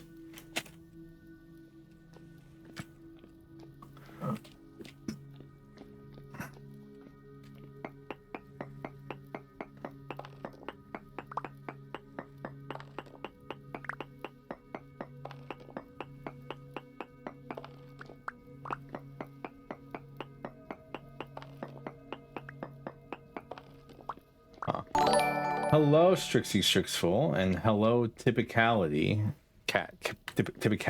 Typicatly. Welcome. Hello. How are you all? Welcome, Raiders. What were you playing? Also, hello. My name is Servofrosty. I am Lord of Spire's cutest prince in the entire underworld. I play a variety of games. Alien Isolation. Interesting. I play a variety of games, including Vintage Story, Suikoden, RPGs, and then other games such as Uma Musume whenever I'm feeling it. Playing Alien Isolation? Were you playing with the mode where the alien can hear you on or not? I feel like you can't like play with that mode on while streaming because you have to talk. It's one of Vintage Story. So Vintage Story. Okay, so hey, I was just going over this. Did you say Uma Musume? I do indeed play Uma Musume. Favorite Uma is Vodka. She's best girl. Fight me.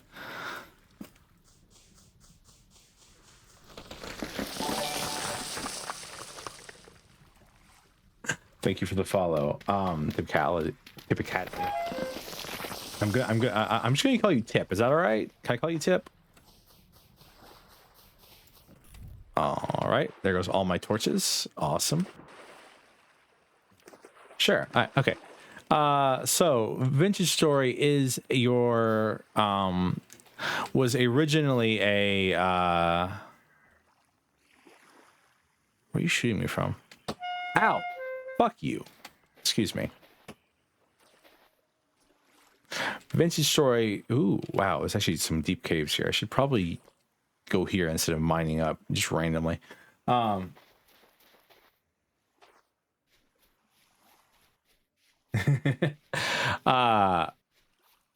Vintage Story is a voxel-based survival game a la Minecraft. The team that works on this game was originally working on a Minecraft mod, I believe, of a similar name. Decided they didn't like how Minecraft's back end worked, and so they just made their own game instead. Is what I believe the story is. It's a lot more in depth than something like, say, Minecraft.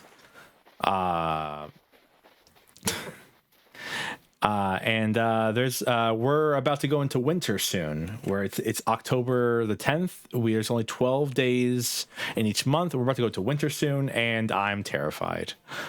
I have to go relight my torches. Oh, bones. So it's more crafty, kind of. Yes, I would say. Actually, now that I think about it a little bit more. Like you can't build like a stone or a wooden pickaxe. Those don't exist in this game. Lore of the world is basically some creatures. More or less as you progress through ages. Lore of the world is that there's some creatures, some people sinned against God and tried to overthrow him, and so God sent them to hell, which is the Rust world. And they are here to attack you, and you have to basically rebuild civilization from the ground up. You can't build like a wooden pickaxe. You have to build like the best. Like you can start off with stone tools, but they're like flint stone and like granite stone, and they're really poor. Like they break really easily. Oh damn! Actual story? A little bit. There's like a whole like dungeon system where you have like there's treasure hunters throughout the world that you have to like pay to you have to pay them, and then they'll tell you where the first dungeon is, and you can learn things from there and all that good stuff. I'll show you the house when we get back home. Now that I've found something else to do. I was gonna walk a really long way to get some bismuth, but I found some tin nearby, so we're gonna use that instead. Don't mind me. I'm just vegetables. There's wild vegetables. Ooh, parsnips.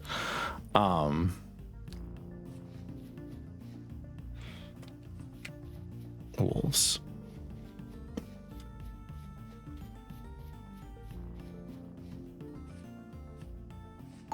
Prisma de Astrum.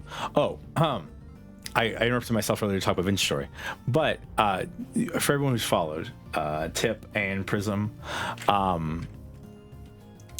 I not to worry you or make you panic, but you have been turned into a spider. As I am the Lord of all spiders, it just seems to happen when people follow the stream. Good news though is you to choose what kind of spider you are. So go ahead and tell me in chat, what kind of spider are you? Yeah, I know. People tend to freak out because they're a little arachnophobic. I promise you, all the spiders here are very nice people. Like this.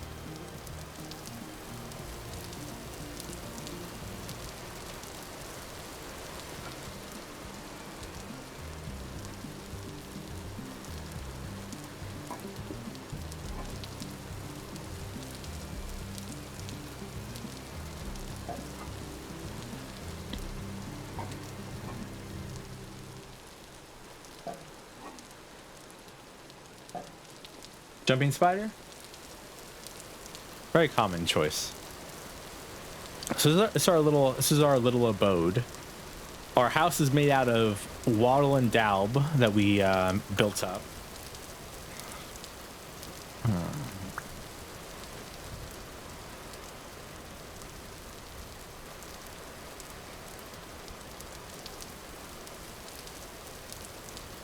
You didn't miss much. We got a raid while you were gone, but like gameplays wise, you didn't miss much.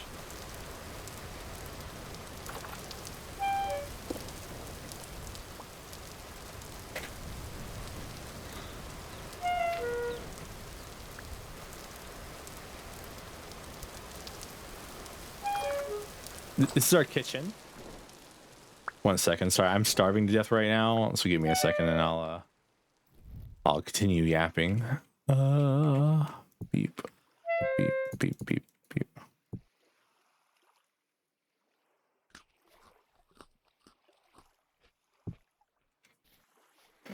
Naka, why would you do that to her?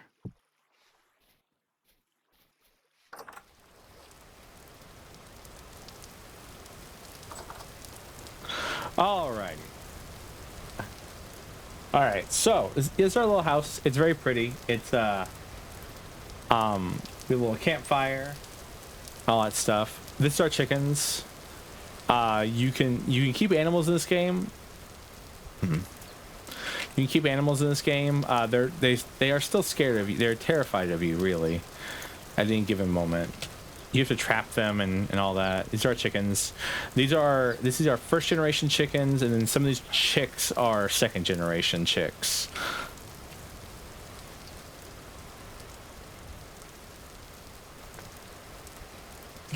Get back. Get. Well, you turned to a pullet today. That's funny. You a cockerel, and then you're a pullet.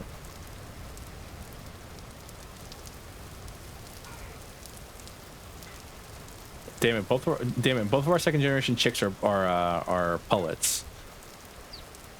Well, it's time for the slaughter.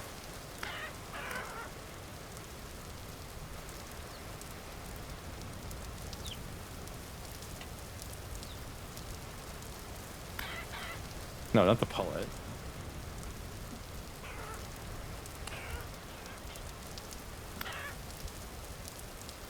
Servo squish spotted.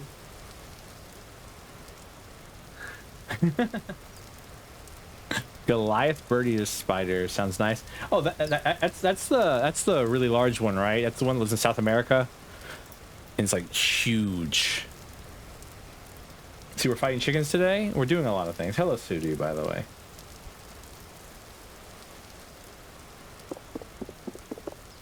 I'm murdering most of my first generation hens so we don't have to use as much food.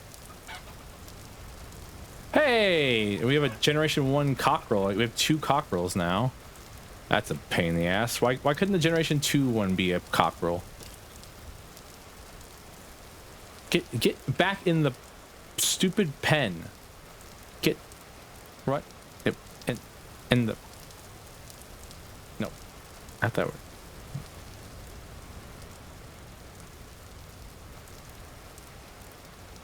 There we go. You too.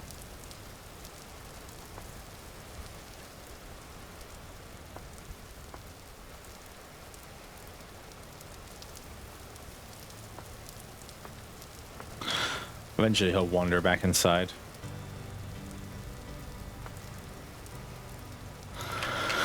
All right.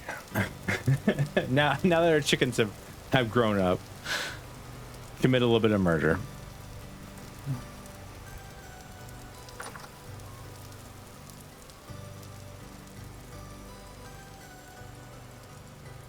Ooh, wait. Can I make Oyaki did? Oyaki did? I think I can.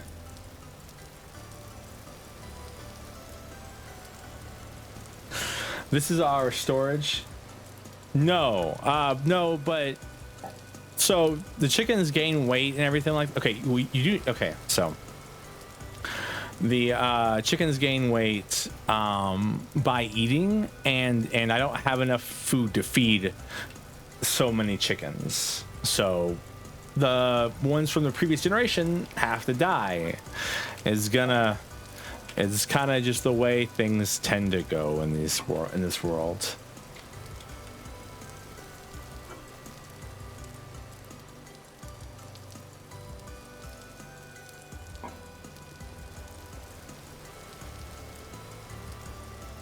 Also, you do have to kill the roosters though, because the roosters will kill each other. They'll fight over mates and actually kill each other. So roosters are required to die.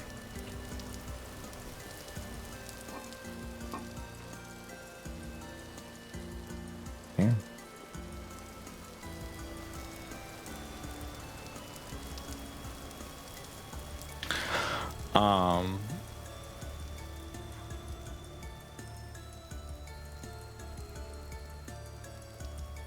Don't mind me. I'm just putting some honey in our meat stew, you know. Give us a little pep in our step.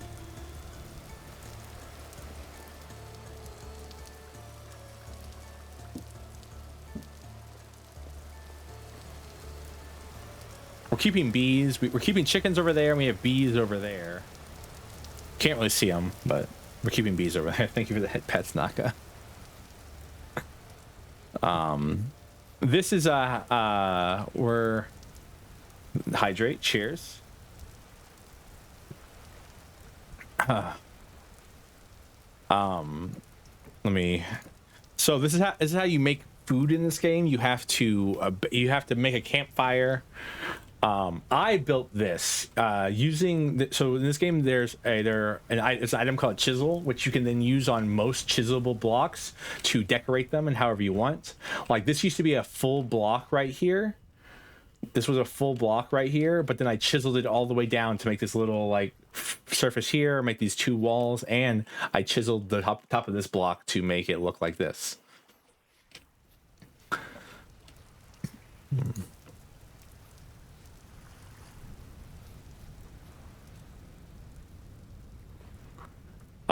You have to put your food in the campfire. You have to make them out into specific recipes, which the game gives you.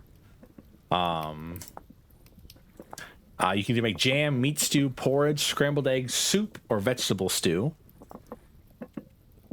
And then you cook them up, and then you can divvy them out into bowls and eat them.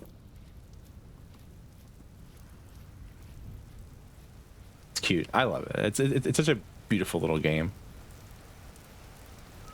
Like, so vegetable stew, meat stew. Yes, meat stew. Yeah, we already did that bit. All right. So at the beginning of the game, you can't like all the little details. Yeah, it's very nice. This is my pile of sticks. We need them for various things. This thing's my fire starter. I never use it anymore, but we keep it around. This is my scythe. This is my bed that I stole from a dead person's underground cave. Oh yeah, this is such nice things so that you can pile stuff up in little sticks, in little piles. It's like yay! All right, so at the beginning of the game, you can't make. So at the beginning of the game, you can't make tools. You stole the bed? Yeah, I can't make an aged wooden bed. I stole it from that one house. That one house that's in the mountain over there.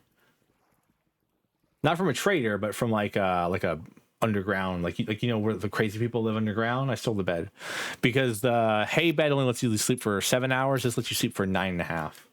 So I stole the bed. It's very useful.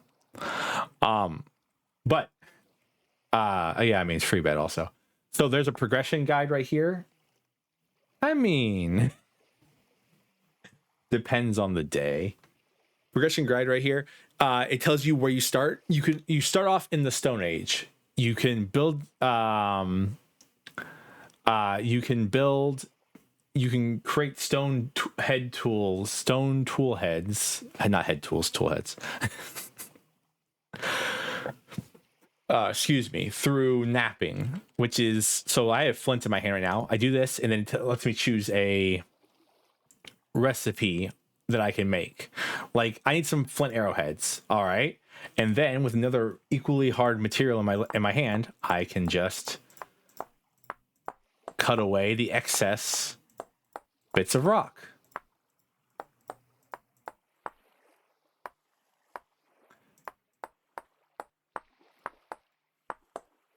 And this is how you craft almost all of your basic stone tools.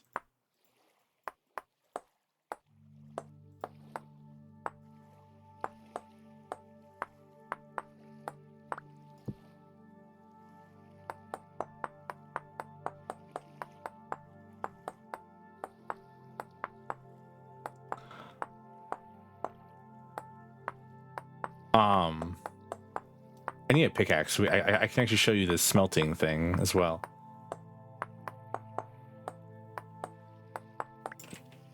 So I think craft most of your basic stone tools at the beginning of the game.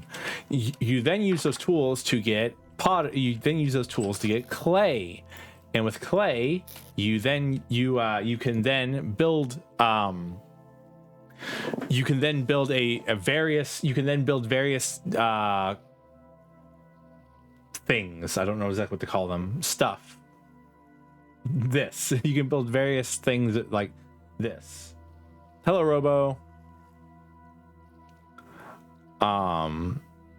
Molds and like flower pots and crucibles. Big old smiley face. Crocks, storage vessels to store stuff in. Watering cans. Clay jugs, stuff like that, which you build those by a similar method to napping, in that you have to remove material from parts.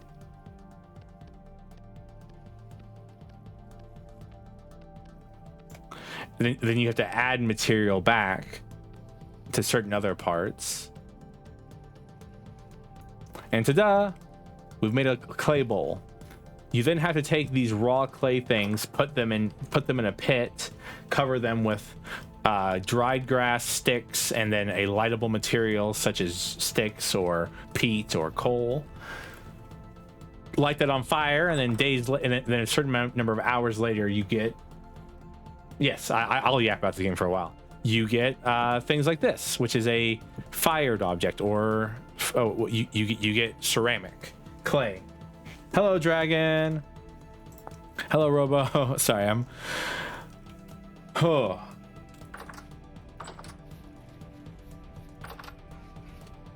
just trying to explain the basic principles. Eventually you find copper, you smelt the copper, and then you pour it into molds like this, and then you get your first pickaxe, which is a copper pickaxe. Your first pickaxe can take you days, or take you like a month in game sometimes. And you make a pickaxe anyway, so I'm just going to, don't mind me. After you have enough copper, you can smelt it all together and make an anvil. And then after you have an anvil, once you have a hammer, a copper ingot,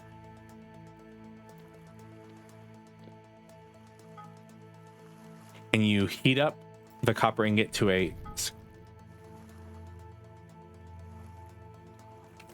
significant amount. Don't forget your tongs.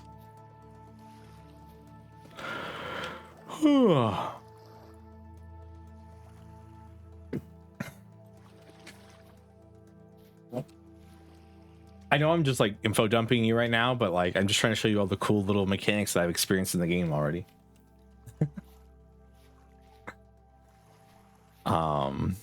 We have a lot of grain. Not enough though, really. I'll put it back. Thank you for the headbands. Do you know there's I talked about this last stream. Did you know there's a spider that can't that doesn't build webs? It eats fish and like walks on top of the water. I'm not talking like, you know, minnows. I'm talking like actual like fish, like full-size fish. Crack cocaine spider. Boop, boop, boop. In Australia, was it? I believe so, yes.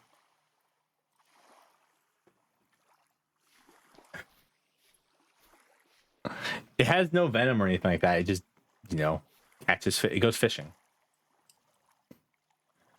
So once your ingot is up to a type to that, I love fish, sure.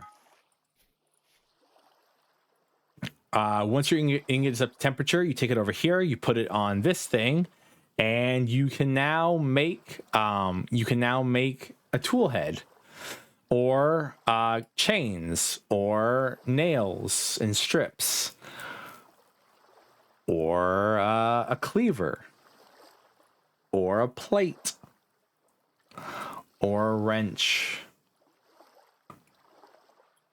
We are going to make a copper pickaxe head. And then you take your little hammer and bonk,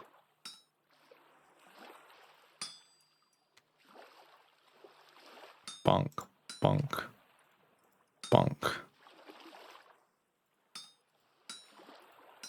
And you just get to shape it in the right direction.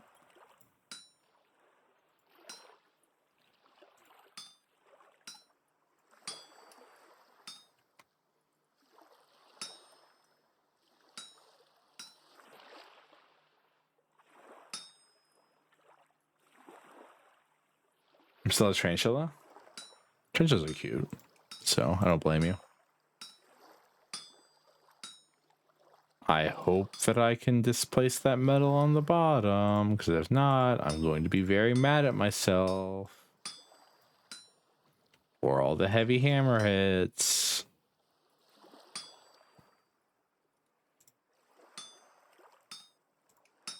I can.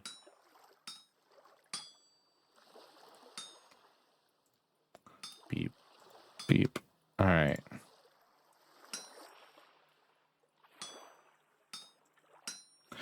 Now we just need to split off the excess material.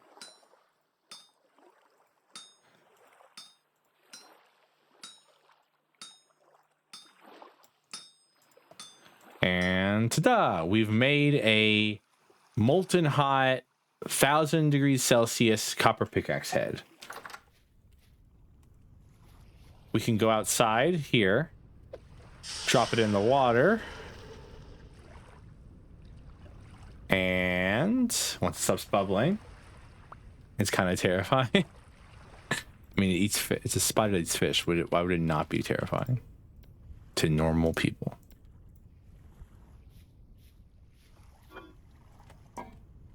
And ta-da! We've made a new pickaxe.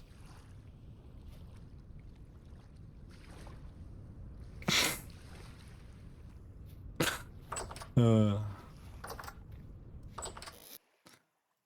right, and that's basically all the building systems that I have experienced so far. There are other smaller ones, like when you make a coke oven and stuff like that, and making cheese and stuff like that. There's other stuff we haven't experienced yet. We'll get there eventually, I'm sure.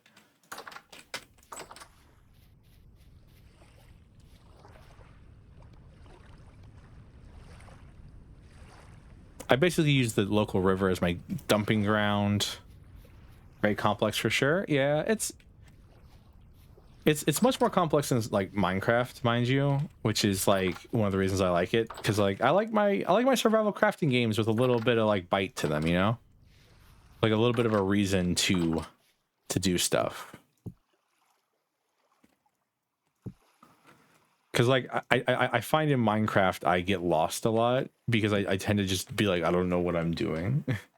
Because like once you get to a certain point in Minecraft, I find I'm just not doing anything else. I can't believe I got to make Oyakodon. Oyakodon.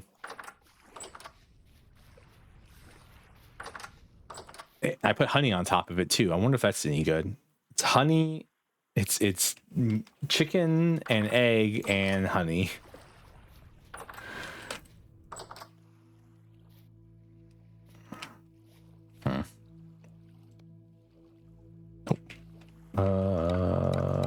Put me some more sticks.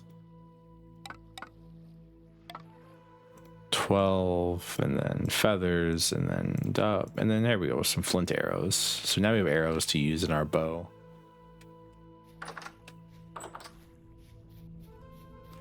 Where do these arrows go? Thunder.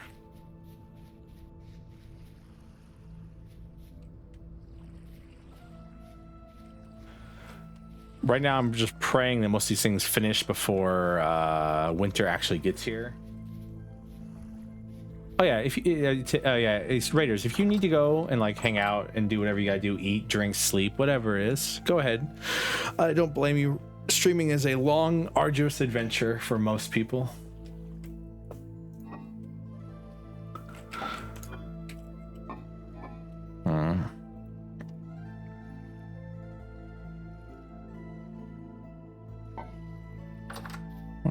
Do I not have any reeds?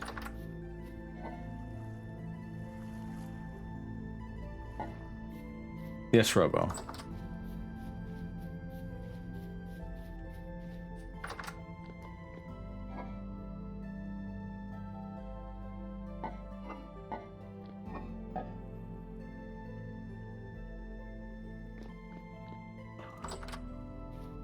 Your track can be funky, by the way. Oh, it actually generally it is what I thought it was. It's too dark right now. 1 second.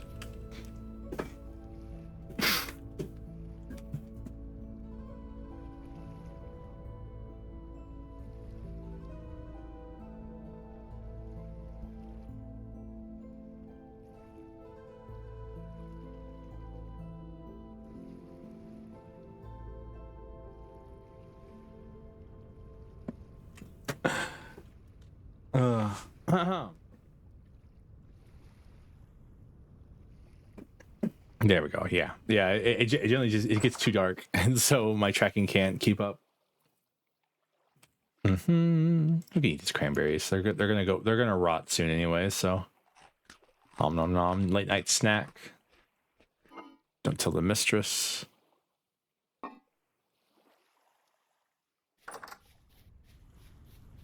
Thank you for the head pats. You did it? You did what? Also, what'd you do? Sorry, I walked away to fix the lighting issue.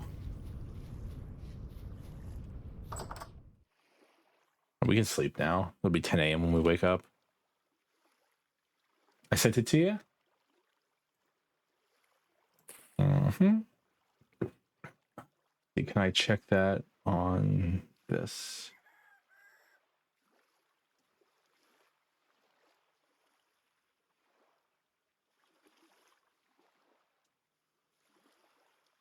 Oh, you got first. I haven't done my run yet, so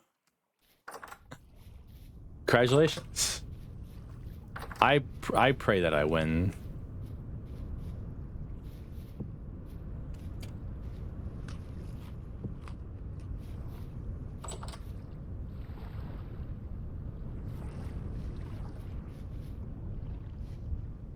Right here. When you open up your character menu by pressing C, it tells you the date, the year, the date, the month, the year, and the current time.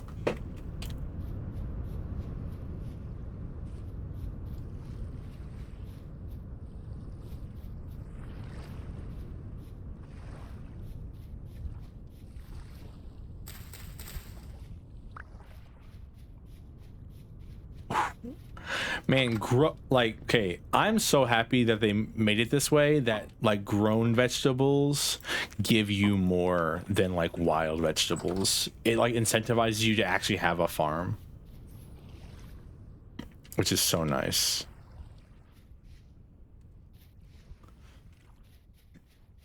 No problem.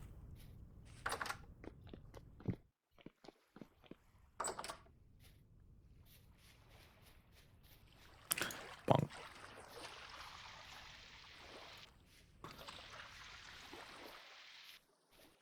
I do want to make this farm look a little bit more presentable next year.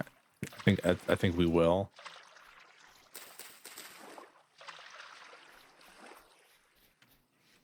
I'll attempt to at least make this farm look a little more presentable. Because like we're definitely going to need a larger operation before long.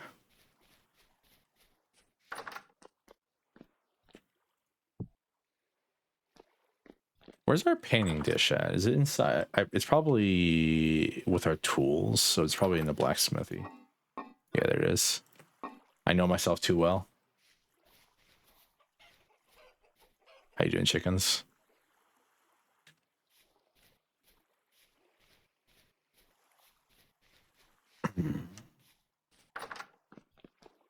Oh, the torch burned out in here. Oh, that's bad omens. Time to go replace all our torches.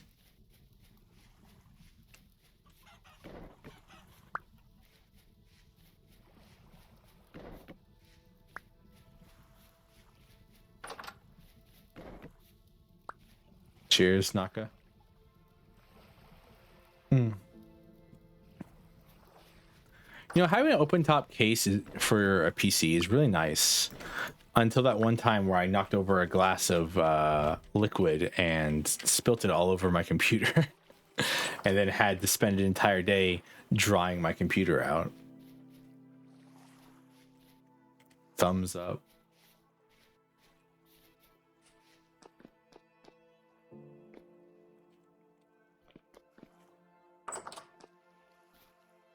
Cheers, fellow.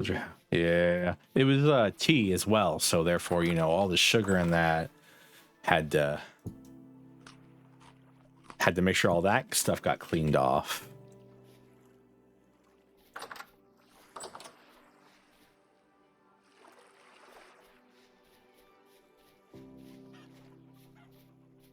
Oh yeah, we are going to. Oh, wonderful.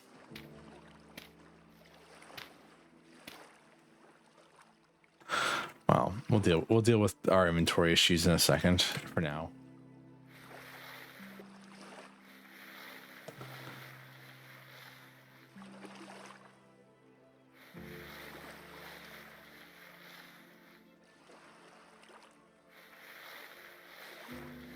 For now, we'll just do a little painting, you know.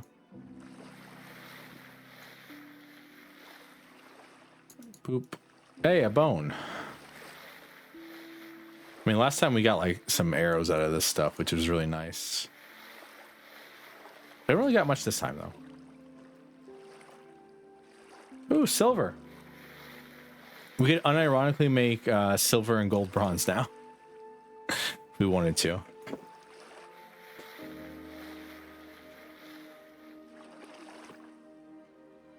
Flax fibers.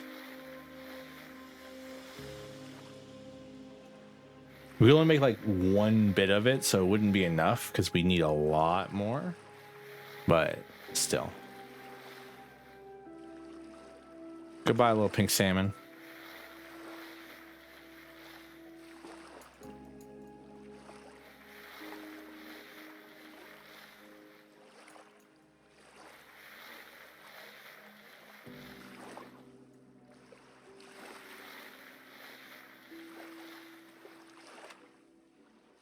Oh, we got a rough emerald.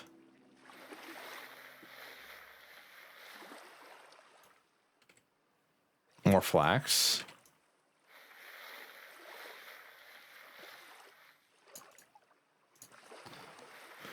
I think there's a guy nearby who will buy a rough emerald. I'll have to check. Their flint arrowhead.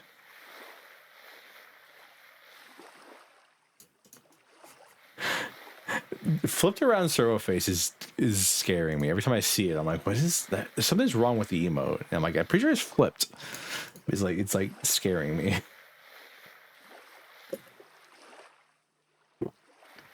Got a lot of bones though. Bones are really helpful.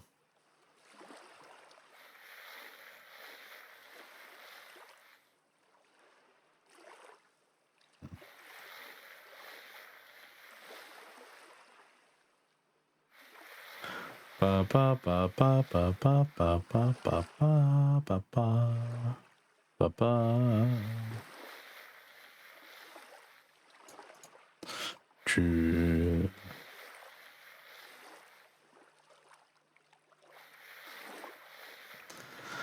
How worth it is it? It's probably worth like, I'd say 2. I'll go as high as 3, but 2. This is probably my base price for it.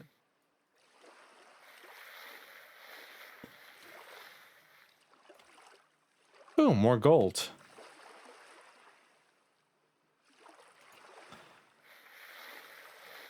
We got plenty of gold from Bony Rib Cage. 2. No, 2.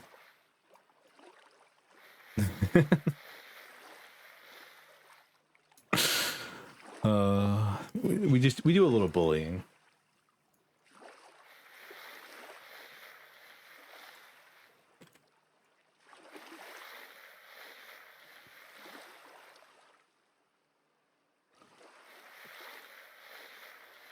$2. Dude, that'd be the worst. I'm priceless, damn you. Well, yeah, but you're not rough. You're well defined. You have well defined edges and stuff like that. You're not a rough. You're not a diamond in the rough or an emerald in the rough. I would say you're a high quality cut.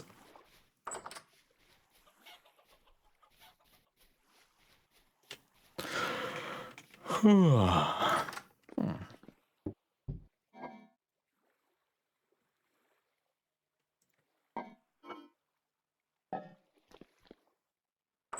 find this acceptable. Thank you.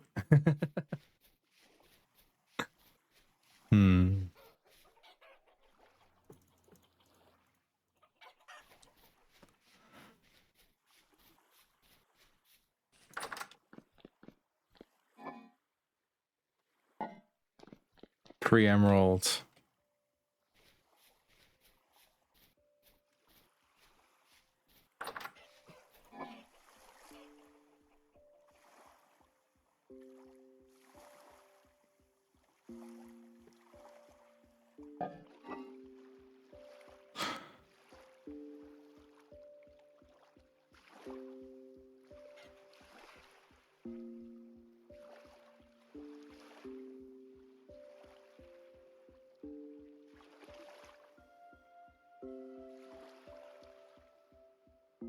Sorry, I'm thinking right now.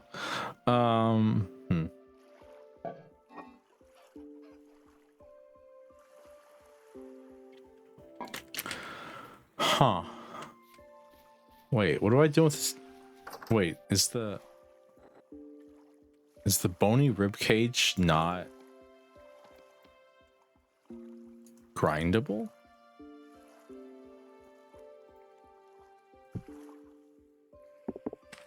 Oh, there we go. That was weird.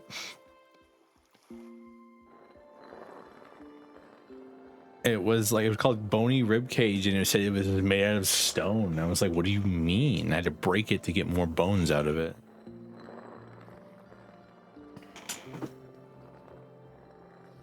Yeah, one thing I feel like is if you play this in a group setting with a lot of players at the same time, you're going to very quickly advance through like these early ages. Because like you can always have, because like I have to be, because like when you're, I mean, it's kind of the way it is with like most crafting survival games like this, but like I have to always be here doing this or cooking or something else like that, and then I have to also go out and mine and then come back, and I have to do that like, you know, multiple days out of the year. So like there's only so much I can actually do within like one time frame. With like multiple people, if you know, yeah. So I feel like in multiplayer, this game probably goes crazy because you probably have like one guy who's the you have one person who's the architect, and then you have like everyone else, you know, doing their own little specialized job. Someone runs a pub, cooks. I mean, needing more food is really not like that big of a deal. Like it feels like a big deal if you think about it too hard, but like it's not that huge of a deal. Because like today, I did. So I spent today painting. Right, it's dark. It's already getting dark. I can't do anything else today. I've done all I can. Because you know, here I am doing everything I can.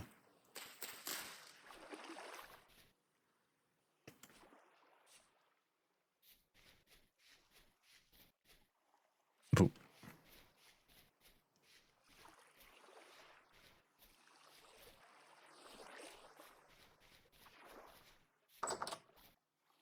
Man, this sucks. So I'm hold on to what you had. Yeah, thank you. I couldn't remember the next lyric, and so I was like waiting for someone to say it in chat. I was like, someone's got me, right? I know if I ain't got me, somebody in chat's got me, right? On to what I have, I'm Superman. Mm-hmm. Mm-hmm.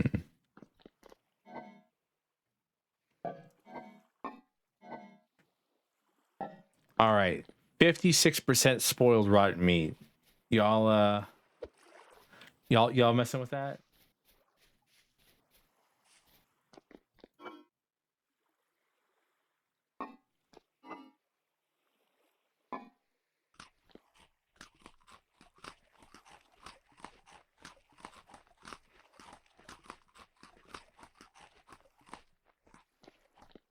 That's still 44% good.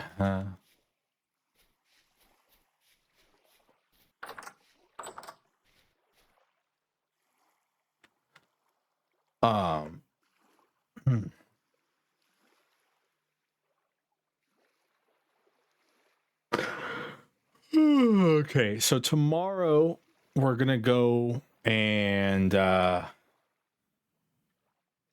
roughly $22. Okay, since it's calm outside, we actually have time. I think what we're gonna do tomorrow. Anyone else seen that Hololive meme? We're serving a food with us, and we're gonna go and oh, it reminds me, I should check my barrels to see if any of them are done. Sky Gazer, thank you for the follow. I appreciate you. You've been turned into a spider. Do not panic. Do not panic. But you get to choose what kind of spider you are. So please regale us in chat with your spider-like, if you would. Spider-likeness. Word hard. No, yes, maybe. I don't know. Can you repeat the question? That is a hard decision. It always is. I have about 1 billion jumping spiders. Got like a couple tarantulas. I got a bird eater spider now. My army of spiders is slowly growing. I don't know what I'm going to do with the army of spiders, but like there's got to be something to do. Something I can use you all for. It's -3 outside right now.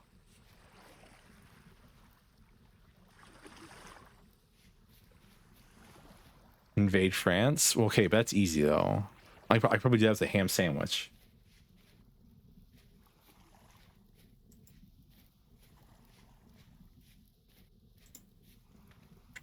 Yeah, I didn't realize that. It tells chromite.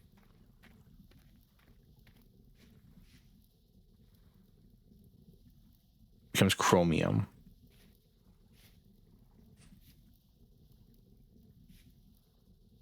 You have cinnabar, which is used to make crushed cinnabar, which then you can use to make red dye.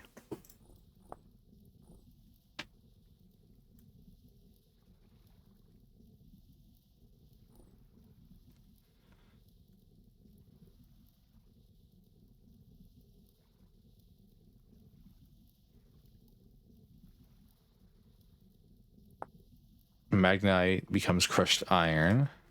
Magnetite is iron. We're gonna have to make a heave hammer at some point, I think. A heave hammer is you can make them either manual or mechanical. I don't know if we have the resources to make them to make a mechanical one yet.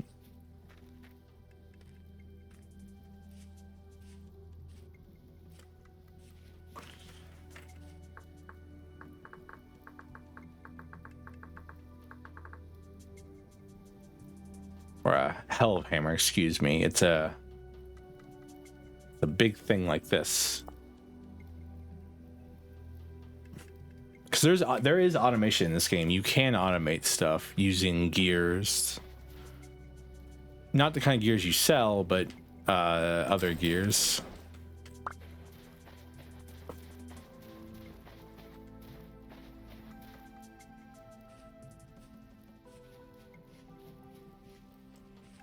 All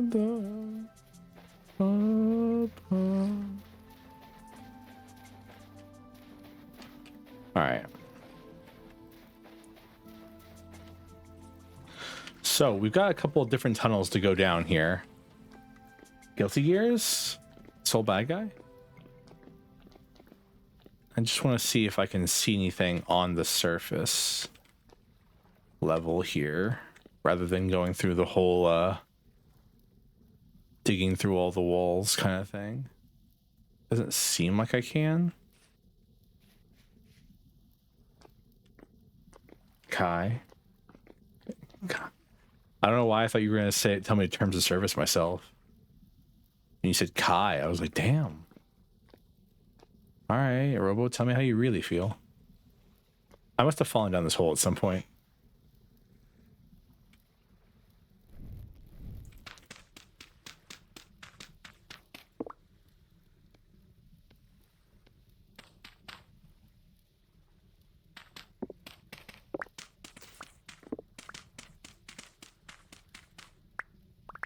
It's the only reason I can explain like the weird dirt placement. So I fell down here at some point.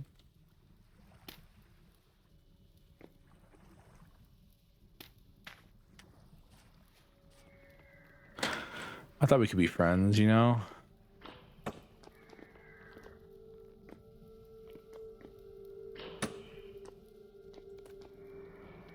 That's what I get for hoping.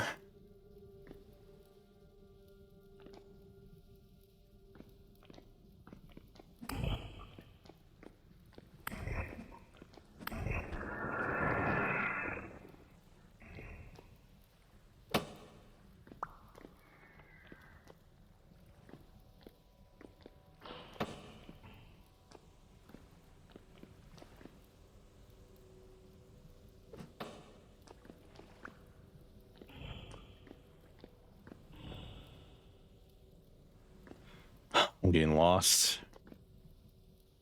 kind of quickly at that.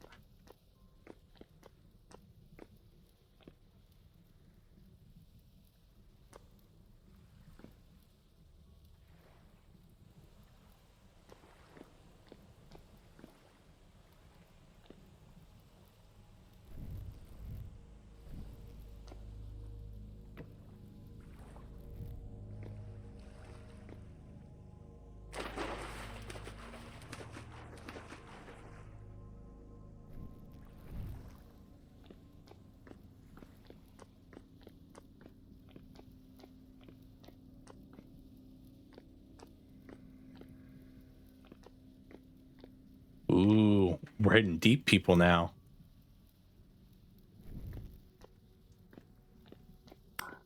Deep is a further layer up in the enemy type. Surface ones are pretty weak. Deep ones are slightly stronger. I know it goes to say, but we should definitely make a Falx at some point.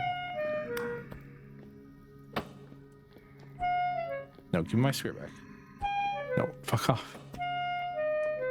Oof, should have definitely brought some stuff to heal ourselves with.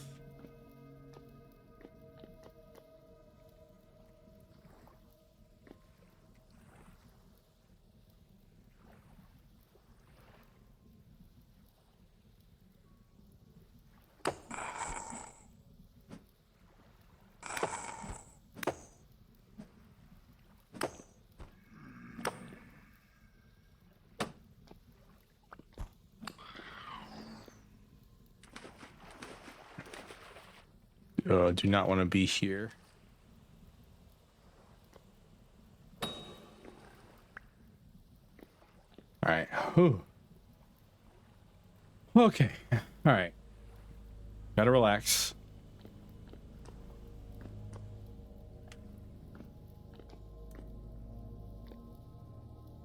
Okay, remember this. All right, time to do another prospecting thing because we're a little bit further away from our first thing in this area.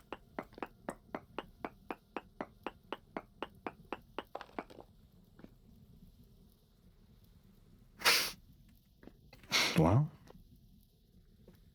I got 6 dirt blocks and a dream, I guess.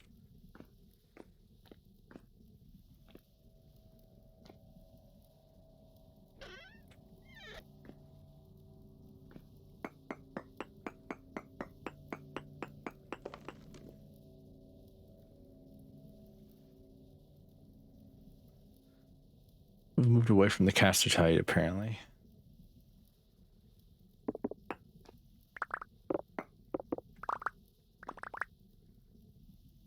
Another bed we can steal if we want it. Ooh, some spelt. That's useful. It's funny. A jug and a bowl, you know, for alcohol. Don't worry about the floating chests.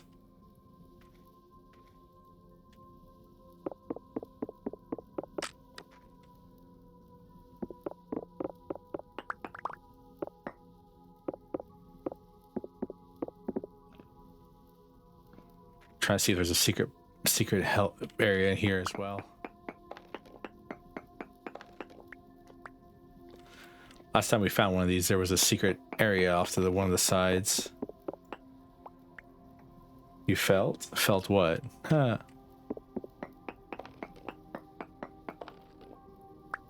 I have felt and I can't get up. Oh, looks like this is just all,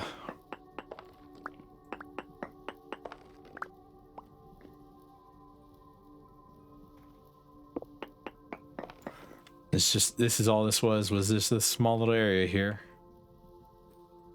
Well, I mean, at least we got some grain out of it. The hell were you doing living underground, though? I guess is the question. You know there's monsters down here, right?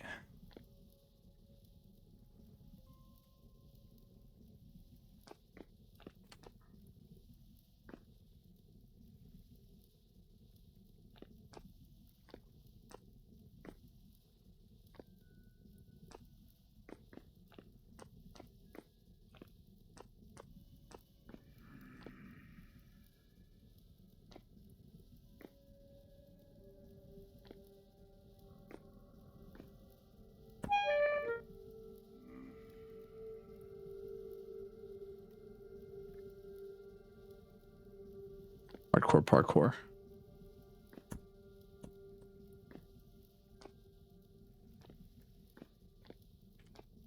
Haha. Can't do that, can you? All right. What are we doing?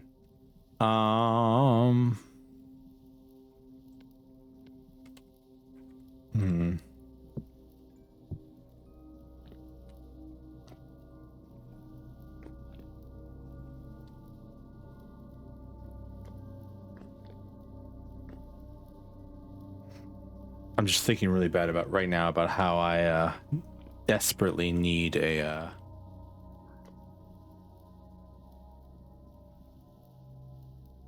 weapon.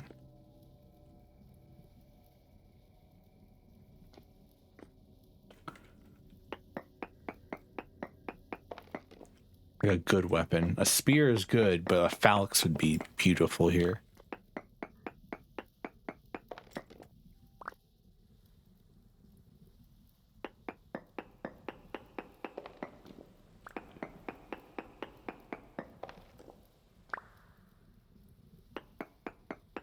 Are there enemies up there? There's enemies all around us, truly. There's enemies at the gates, emeralds.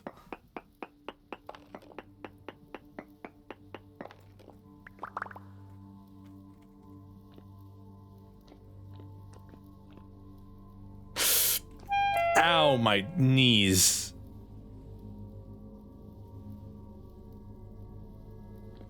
Well, shit. Huh.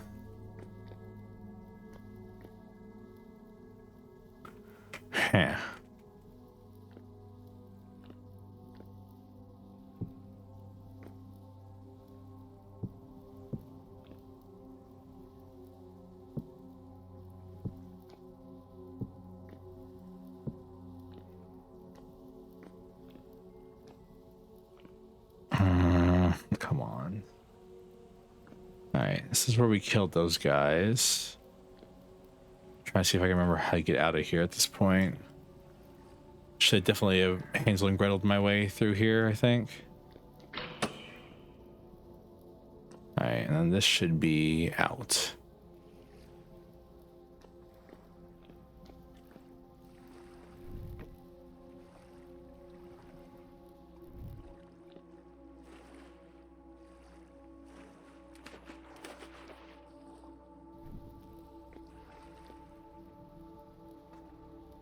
Oh, okay.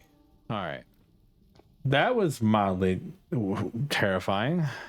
I mean, nothing's a waste of good blocks if you can, if it means you get to live. All right.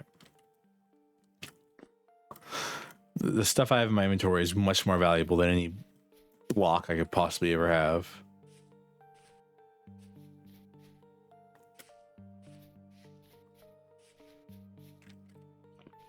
No, I just wanted to see where it all looped around to each other.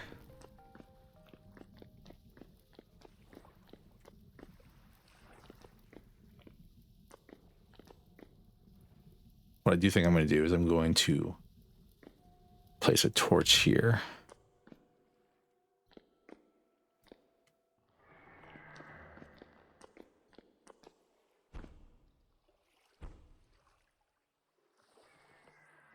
Get styled on.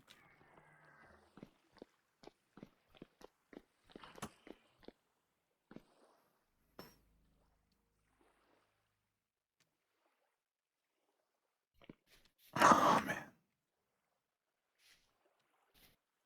This is a very interesting set of cave systems that we definitely need to explore.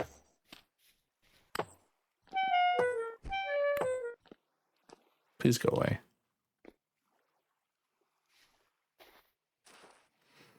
But we need supplies and other things first.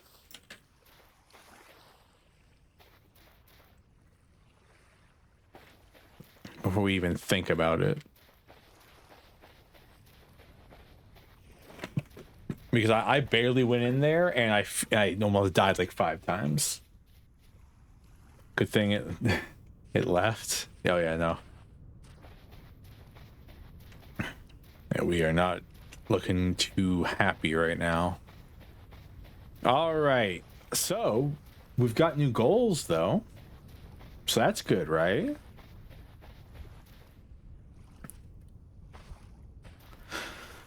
All right, so we need... All right, so we found an ability to make tin. We found a place to find tin, which leads us with a interesting dilemma, I'd say. Currently, we need to find the tin in that place. So I think we need about a dozen. We probably need like... We're gonna need a lot of torches because I want to light up as much of that. I just realized all those torches I left there are gonna burn out. Whatever. I want to, if we're actually gonna go spelunking down there, I want to light up as much of that as I physically possibly can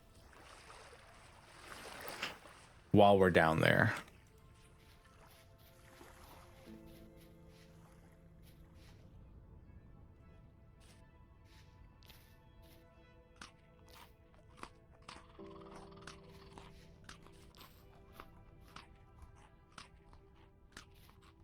I do not like horror movies. I don't like anything horror related, really. Lanterns would be the best thing we do, but it's gonna require a lot of beeswax. But temporary torches will work for now, I think. overall.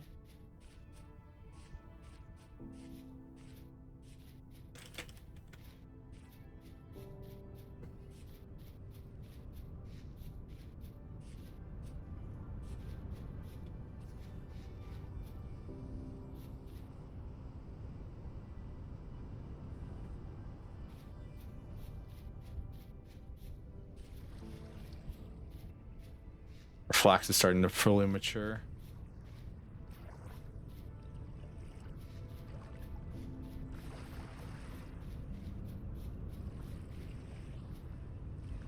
Look at that meat.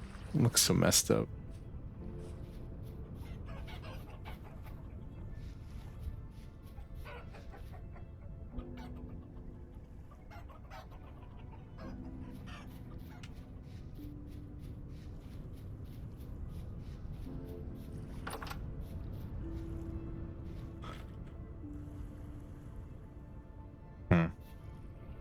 And we need proper weaponry. Because, like, a copper spear does 2.8 to 5.7 when thrown. A Falx does 3.8 straight up. So it does about 1 more damage than it. And we don't have to throw it to make it do more damage. If we bring our bow and arrows,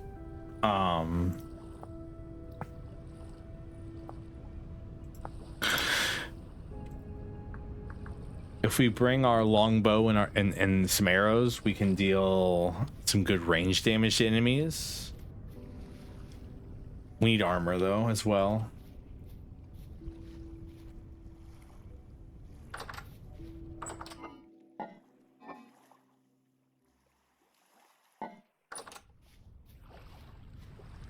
And healing supplies.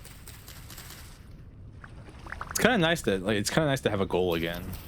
Like, 'cause we had a goal, but like it very much was a, you know, a loose goal. Like,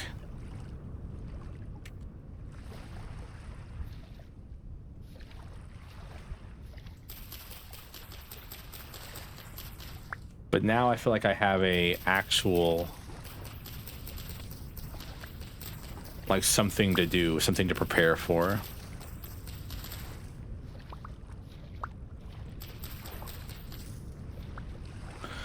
I really do need to, like, after this stream, go and watch that prospecting video again and learn how the prospecting works.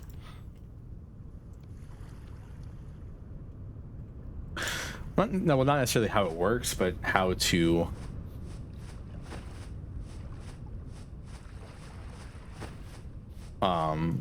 make it work better.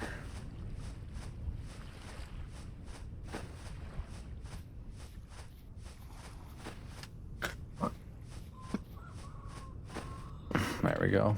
Should be enough for now. Sleeping will heal the rest.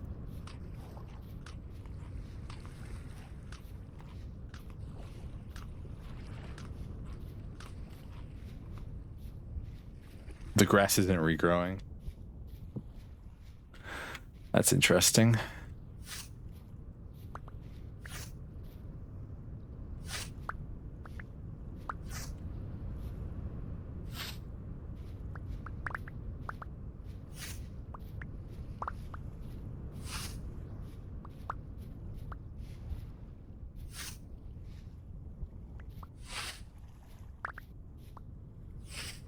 You touching grass? I'm mowing the grass.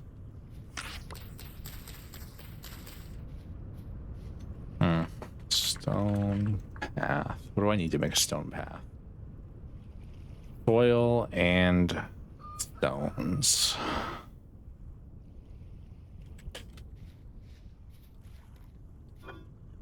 I've got the soil. Just need the stone. I have the stone.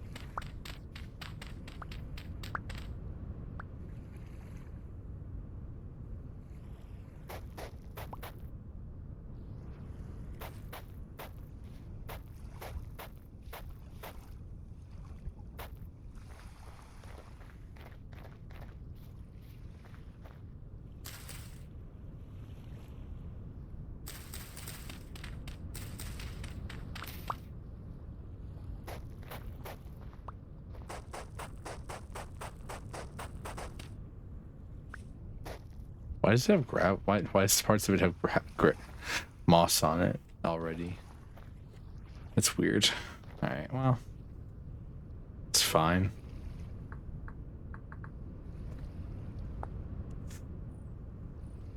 Are there any other paths we can make? Oh, we can make oak and birch paths. They slightly what's their value times? They're not as good as stone path though. The stone path we can now move like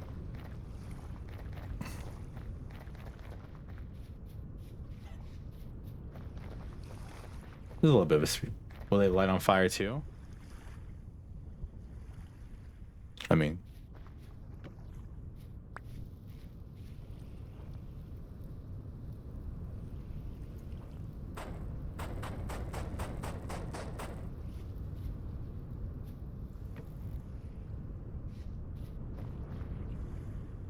probably should have done it somewhere away from our wood pile and our peat pile, but doesn't seem that big of an issue, honestly.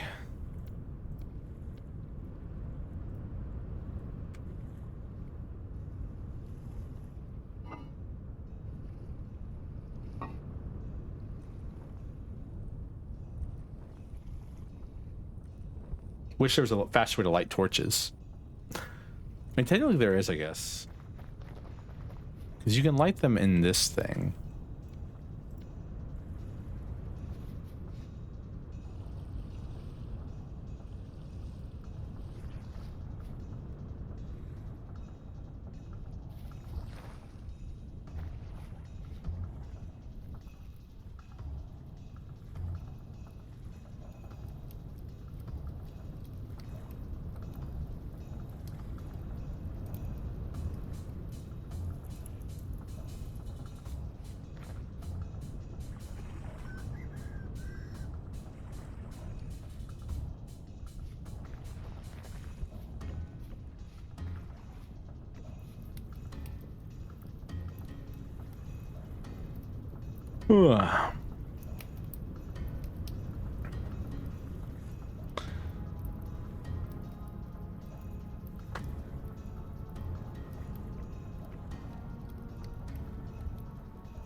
Yeah. I mean, it's technically faster. Well, it's faster in that I don't have to like watch it. Like I can come back and I'll have a bunch of lit torches there.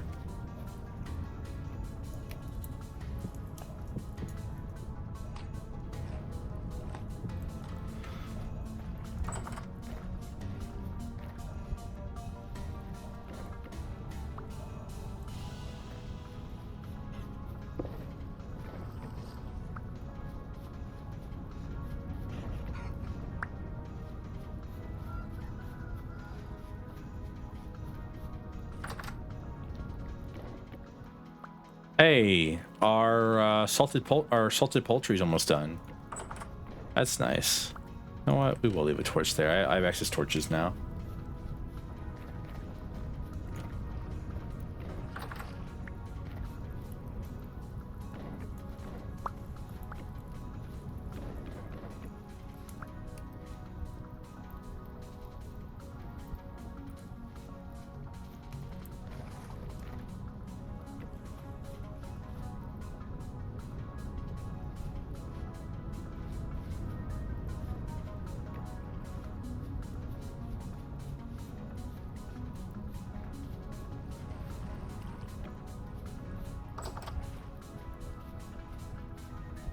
Like the main reason I don't do this the main reason I'm not doing this is because of the fact that we're technically gonna have to replace all these torches every 2 days. All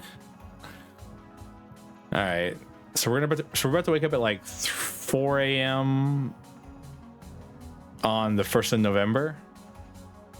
So that's nice. Winter may indeed be here. Oh, good thing we woke up early. Luckily, our house will protect us against a light temporal storm. We've survived in it before, but the problem with temporal storms is that they kind of suck.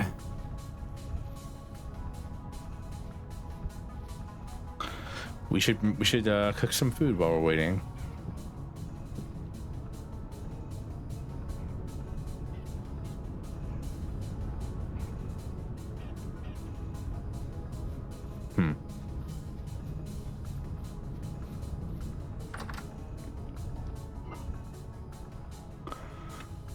Take some bread with us. What do we need to make jam? 2 milliliters and 2 slots of fruit.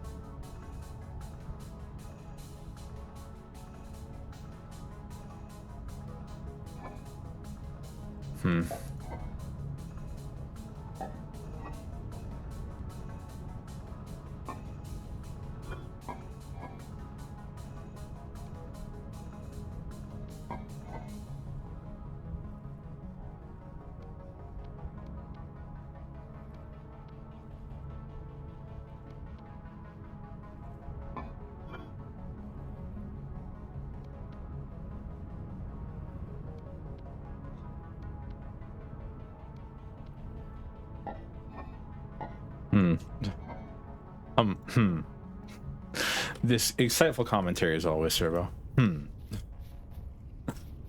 thinking.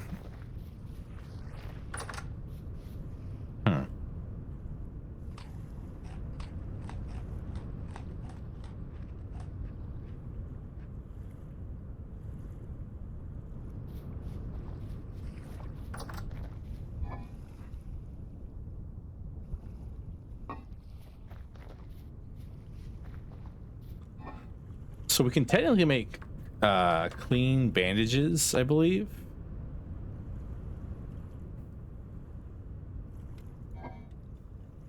If we wanted to, we can make them clean bandages, which are better than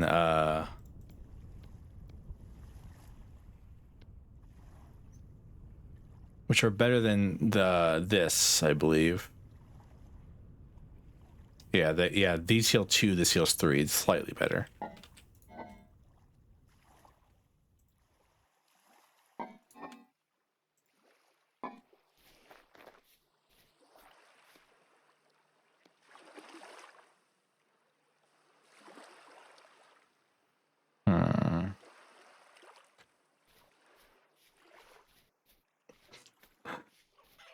Arrowheads can go in here for next time we need to make arrows. That can go in here, I guess. We need to make more skeps for our so we can have more bees.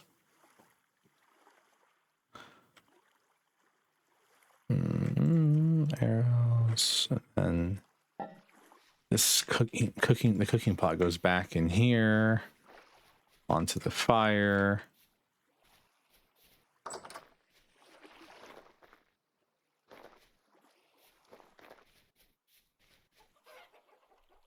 Kind of feel bad for the chickens, you know?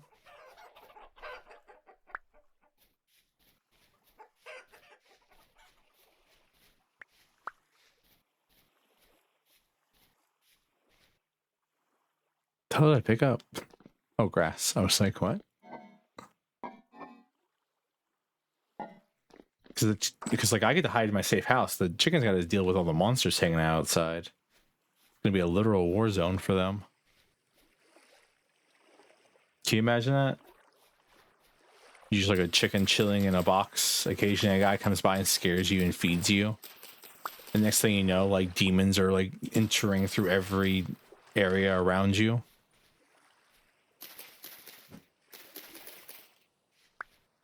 It's like, huh?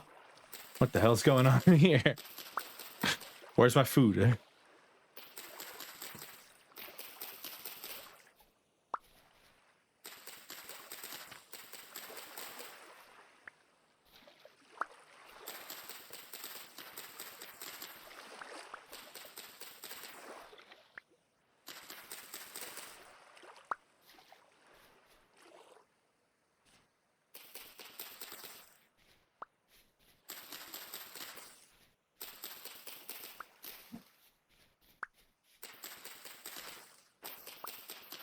By the way, if you're wondering, I'm collecting so many cattails. It's for gonna fight for the food. Chickens start murdering all of the drifters and everything everywhere around our farm. It's like, okay, and they just peacefully go back to eating their stuff. They're eating their grain and laying eggs, and it's like, don't even try to like kill me or anything like that.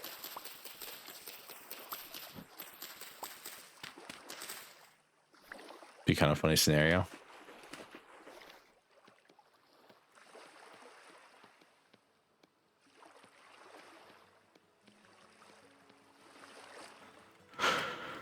Fixing have to make 2 reed skeps. Maybe more. I'm kind of trying to put more skeps around our flower area, because it seems like the only swarm to a new skep if there's a new skep around, and it'll be faster for us overall. Excuse me.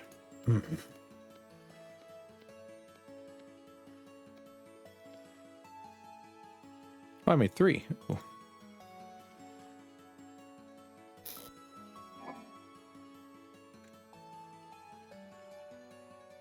I do love the just 1 reed chest I have for like, because like I used it to catch the chickens, and now what do I do with it? I don't know.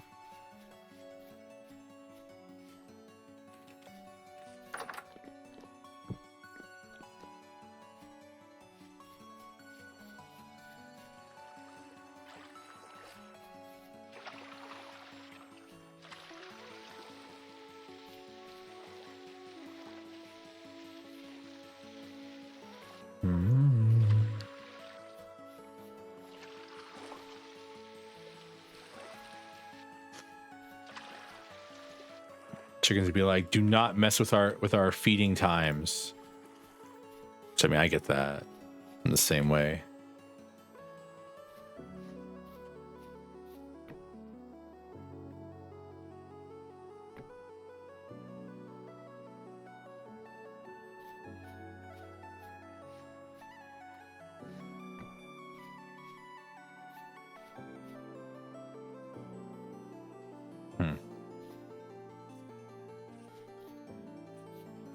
There we go, some reed skeps.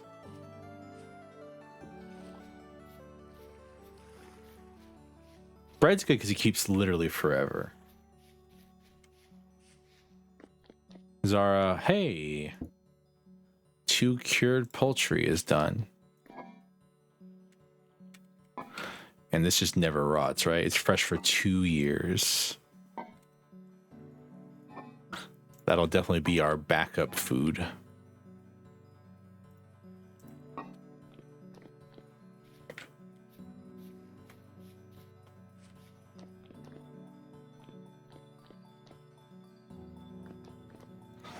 Take some eggs as well. I was saying though, I think I need to separate the roosters from the rest of them, just so we don't have so many kids. Because I want the eggs, but I don't really want the about 1 billion fertilized eggs everywhere.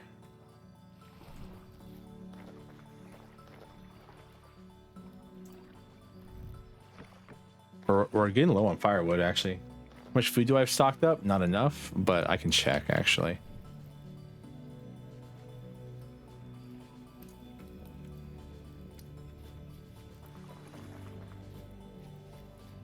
It's never enough, truly.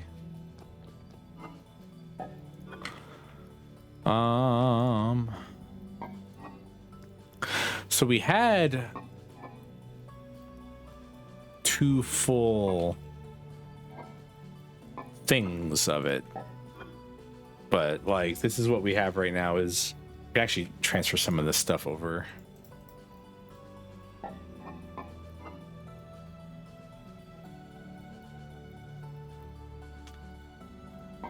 We've got like 1 full and then 1 like there's a couple in the other one. Mostly because I spent like the majority of our last harvest getting mostly grain. rather than other veggies.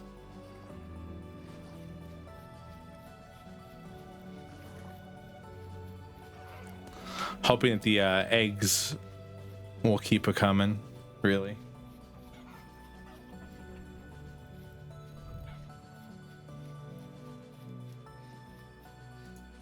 My plan is to survive this winter. We're not gonna thrive, but we're gonna survive the winter.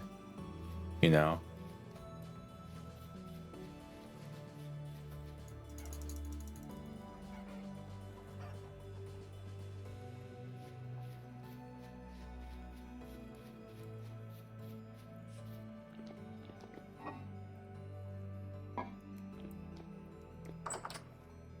We'll survive this winter, and then next spring, the very beginning of spring, we can start planting very, very early, and we can hopefully have like 2 or 3 good harvests before we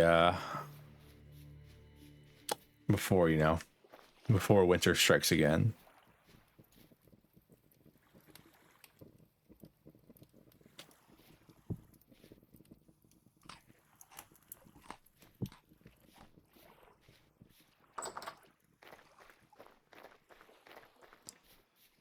Mm-hmm.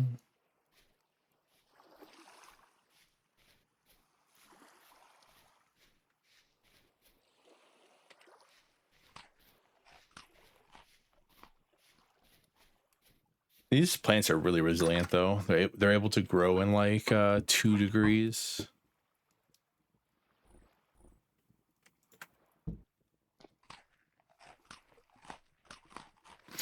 Celsius, which is like really damn cold.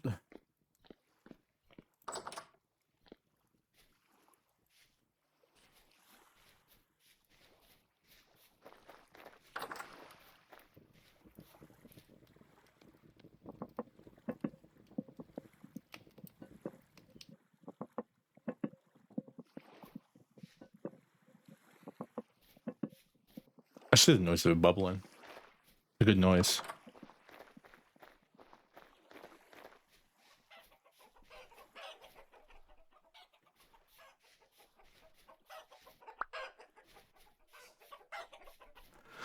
I should leave the chickens alone so they can eat and lay lots of eggs for us.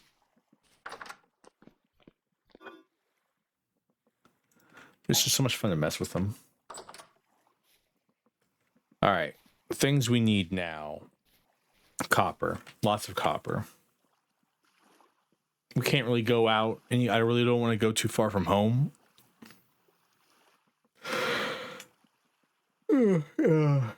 For right now, at least, it's the problem. But we know where there's a lot of copper. It's this area right here. We apparently know there's copper here. I have some other copper veins marked on the map. Copper there. I'm sure there's a couple more. We didn't talk about the salt. Okay. Quartz here. All right. Inside the house we go.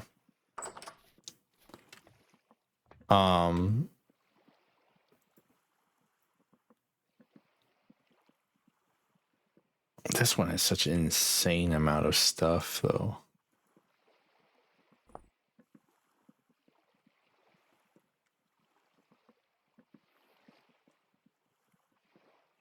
Owned creatures.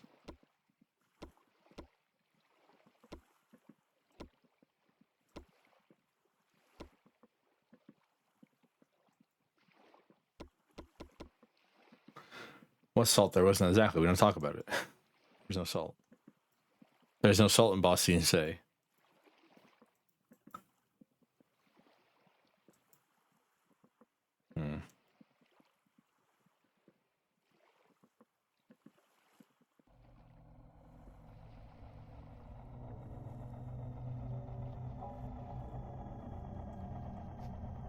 All right.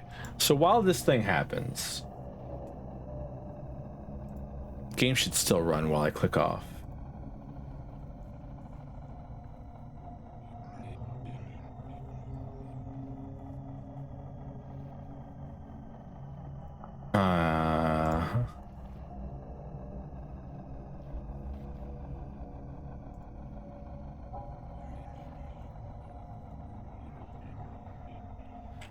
I'm gonna see if I can.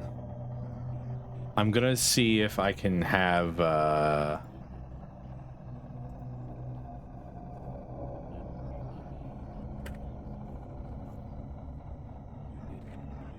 if I can pull up that prospecting video.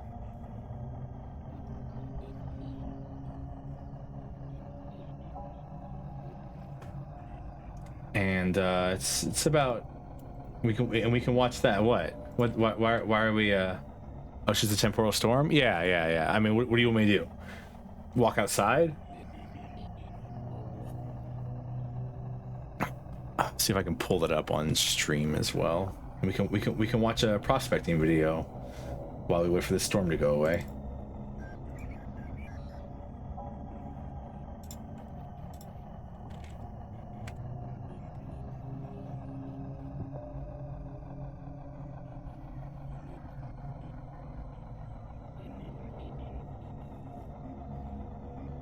I'm trying to make sure nothing crazy comes up. I do this.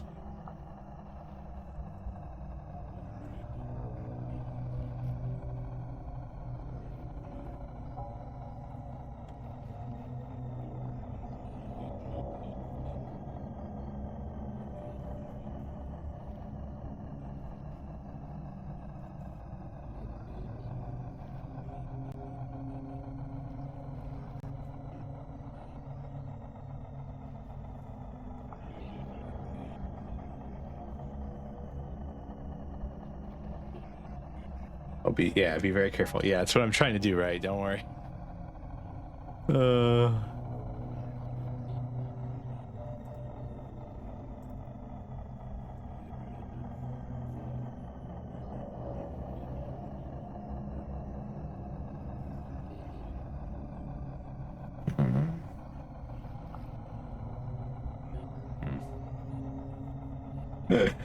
The way I run Vintage Story is making this kind of a problem right now, which is funny to me.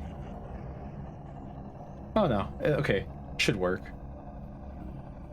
Collapse this. Boop, and then like, where's this even under? Nope. Into this. Nope.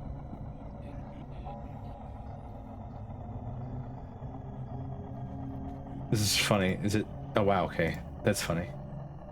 Beep. Let me mute the game. Turn on Chrome, and we can watch a funky little video about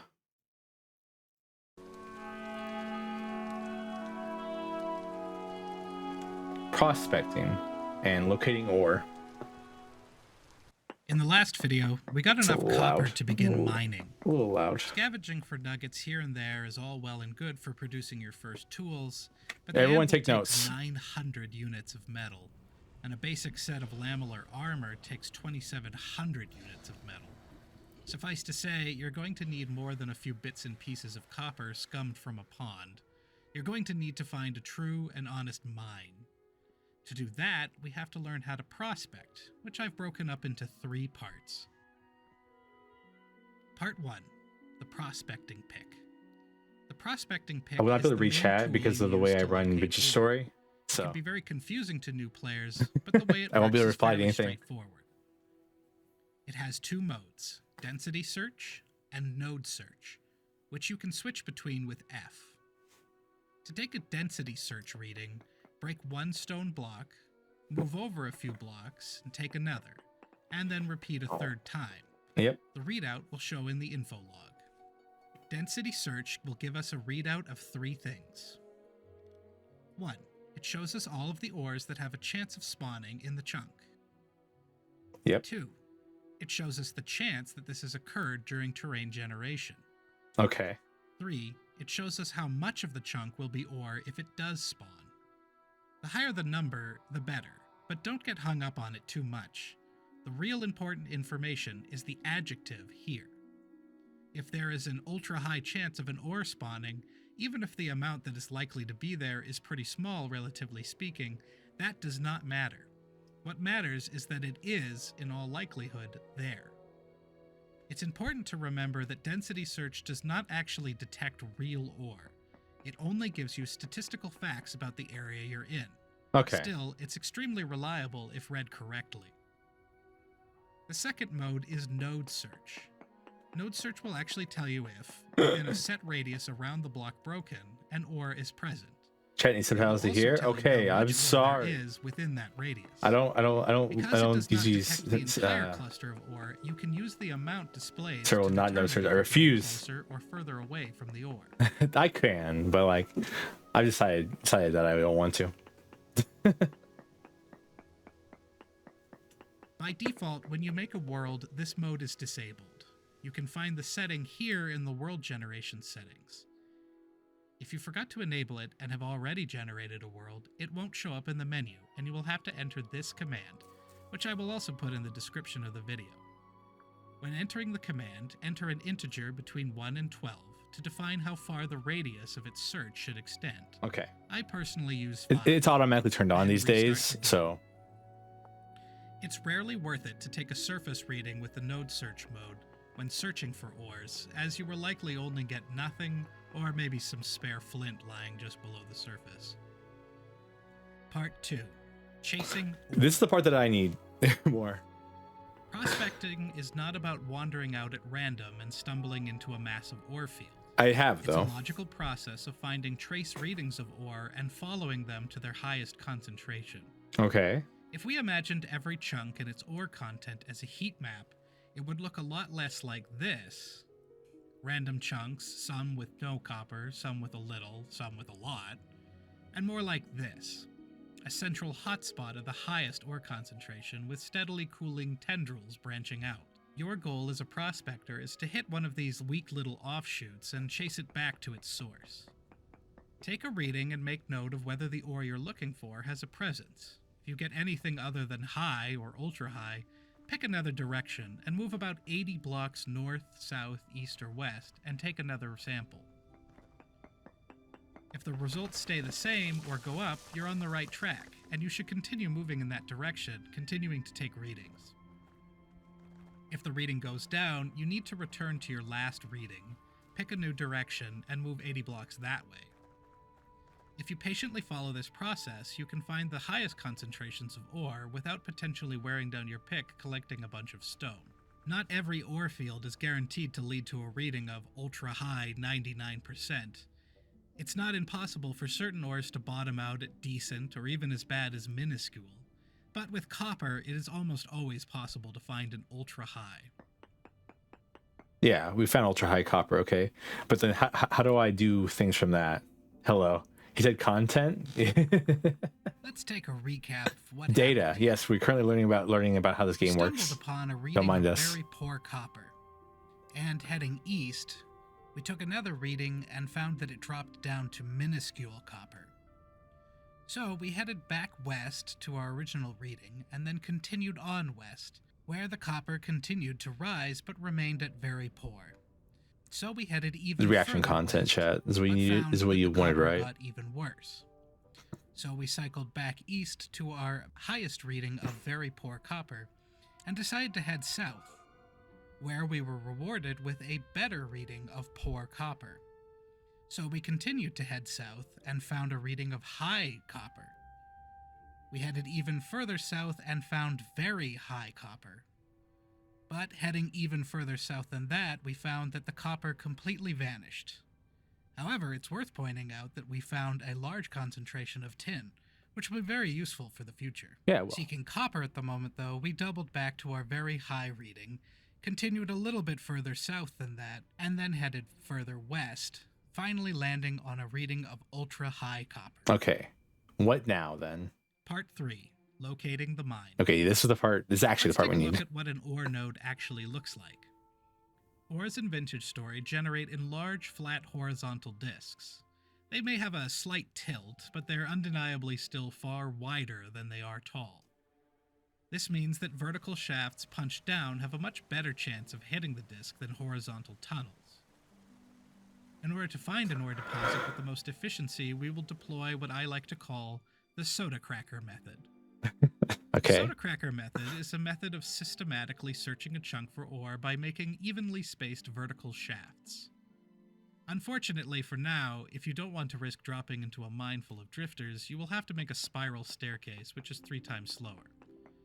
Penetrate down to the mantle, and as you go, switch your prospecting pick to the node search mode and periodically take a sample. If your pick detects even trace amounts of ore, carve into the rock in any direction and see where the reading gets stronger or weaker, mimicking the same kind of systematic search we employed to find the chunk.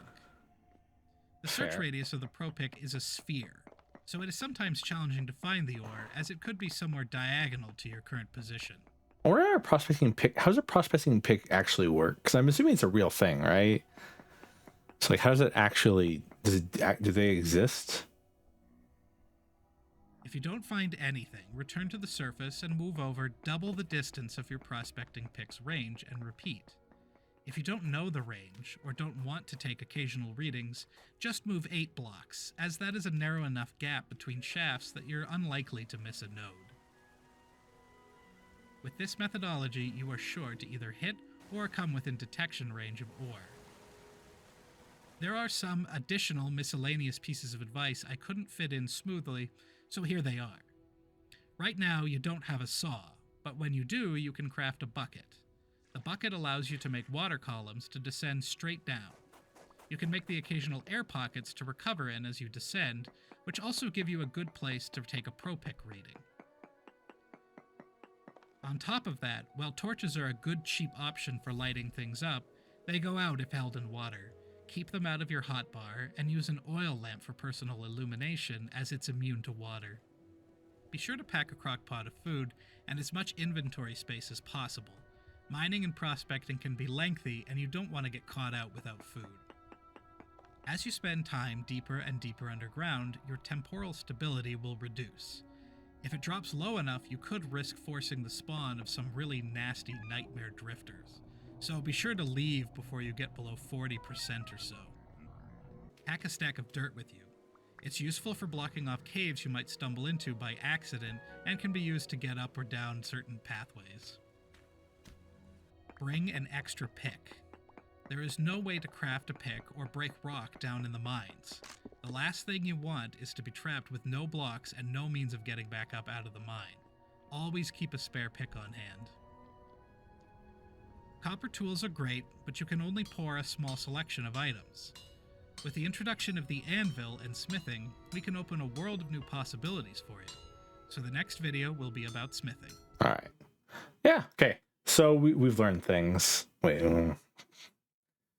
We've learned things. Yeah. Of course. There we go. Game, and then mute this, unmute this, and ta-da! Not always about realism for me, but like I wanted to know if they were real. It's just an interesting thing to learn. All right. Okay. The most common thing most people see is for those climbing sound mountains. So is Vintage Story better than Hightail? I cannot tell you. I've not played Hightail. Hightail seems more Minecraft than Vintage Story. So that was you and so became reaction streamer. All right. I said I can re-chat, but hello, we're back. We're back with I can re-chat again. Hello, everybody. How are you? You didn't miss much. I just kind of stood in a corner, waited for the temporal storm, to be over, and we watched that video. Okay. So what I've learned is that the prospecting pick is node search is a very important thing to use. Is what I've learned. Because like we could do it without it, but like that requires to stumble around for like 4 years. Oh no. Go away. You should be gone by now.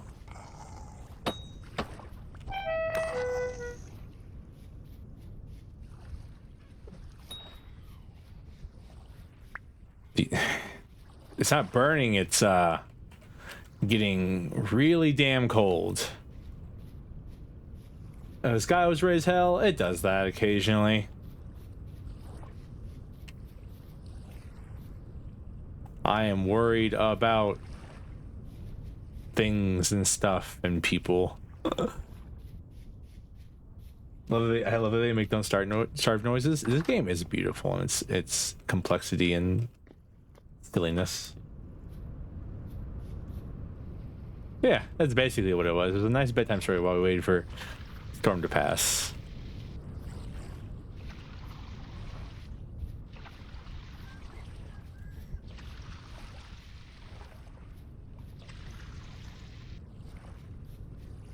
Love that game.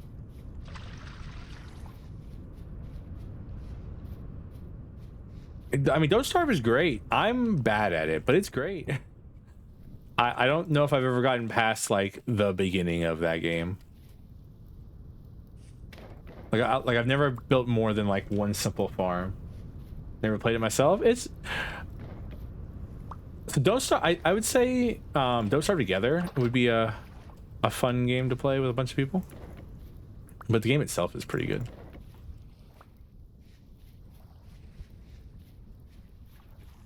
I own it and Together. I own both of them. You will never catch me not playing the hit hype game of 2009 on YouTube.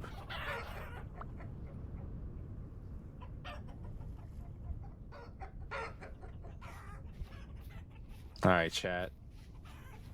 Chat, look away.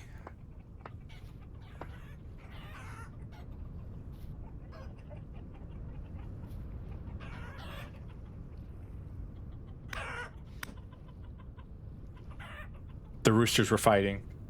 It had to be done. No, you literally don't understand. The roosters were going to kill each other if I didn't do that.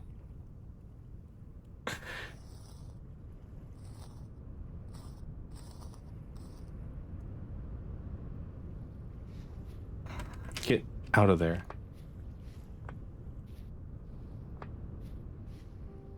Exactly. Well, I'm more afraid that they will actually just straight up kill each other. Like they'll both die, and then I have to go find a new rooster, which would be a pain in the neck. Especially because it's getting cold outside, and I would start the whole generation thing over again. Rooster society seems harsh. I mean, it's just cockfights, literally.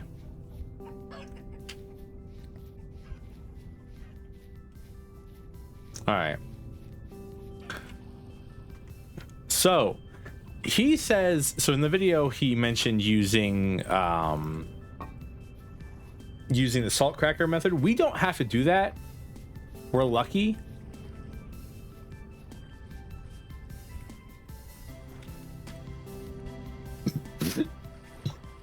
We're lucky we don't have to do that, actually.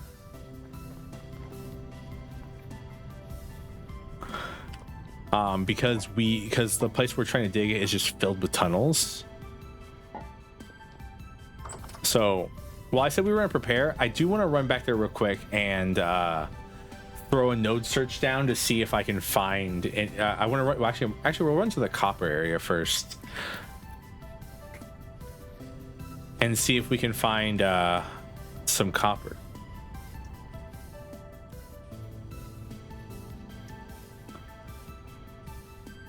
Because I'm less worried about the copper area. Because it's not like as many deep tunnels. It's just like it's just a couple of them. And they're pretty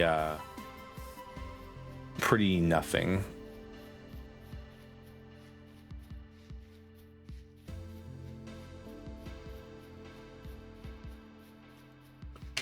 All right, so the high quality thing, the ultra high copper is right over here.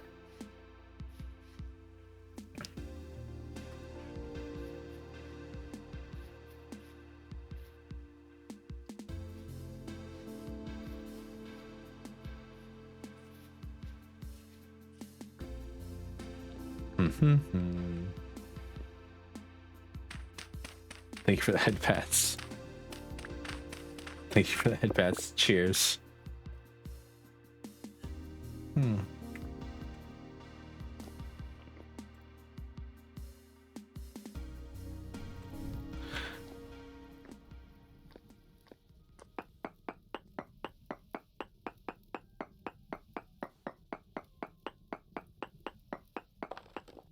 No Nord nearby.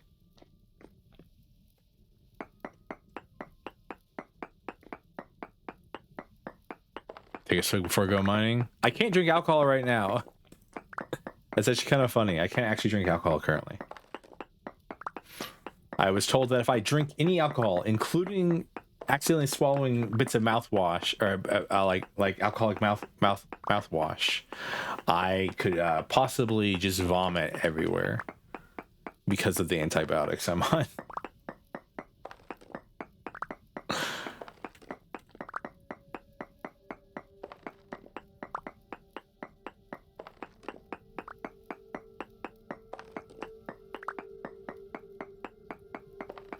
Yeah.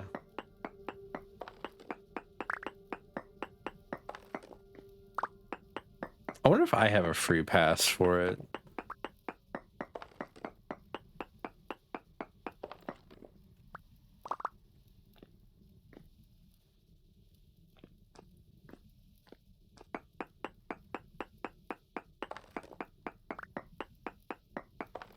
Yeah, but Dust Starve's good. Dust Starve's a good game. It's difficult.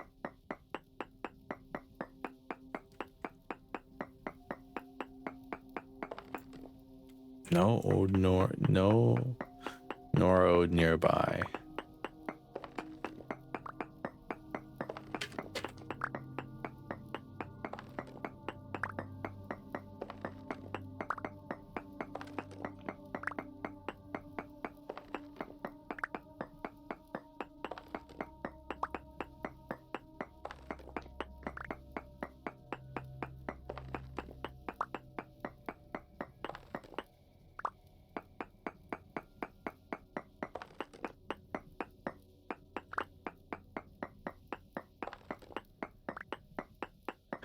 You know what this is also really good for? Getting us a lot of stones so we can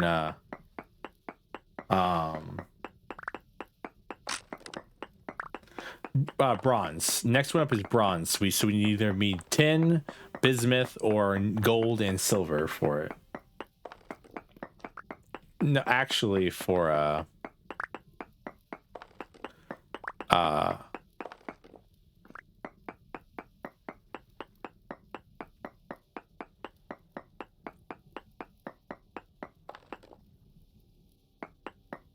I don't know how deep we are right now.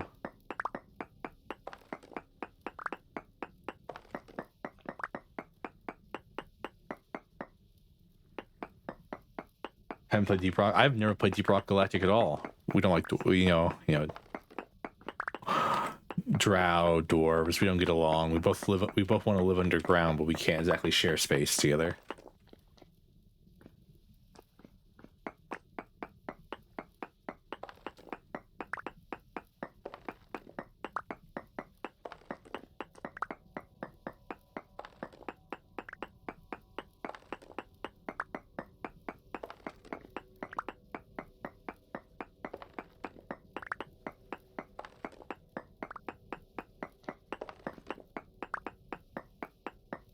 Blow them up.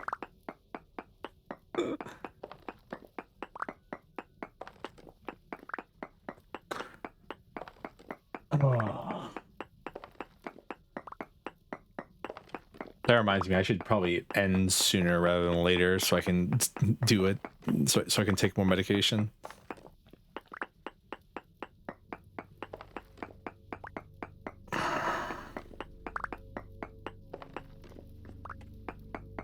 Thank you for the head pets. I'll try to see if I can find this copper first.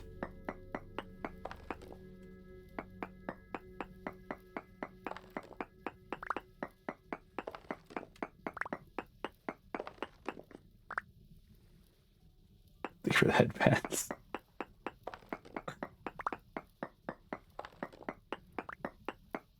Fun fact, I had to recreate the head pad object.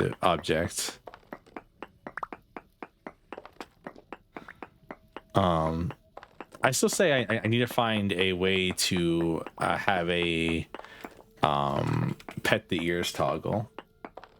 Make it cost bits. That's how I'm gonna bleed you all dry. $1 at a time by letting you touch my ears. That's the plan. really at the end of all this.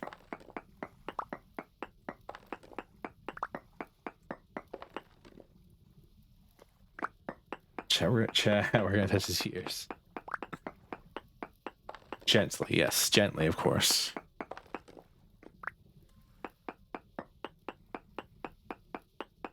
What the people want. I learn. All right. I'm gonna say this is probably deep enough to realize that there's no ore at this specific location.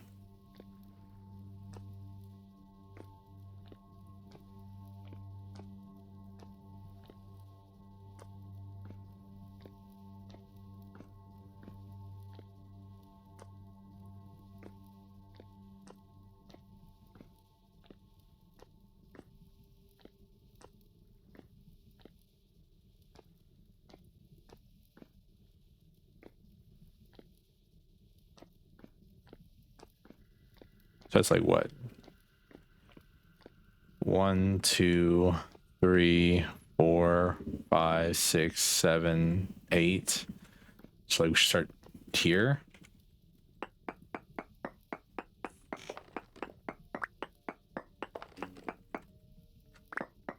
Don't say it.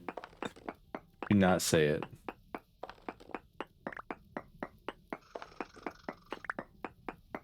Chat, don't say it. Just counting. 8 blocks away it's what the video recommended, was 8 blocks away.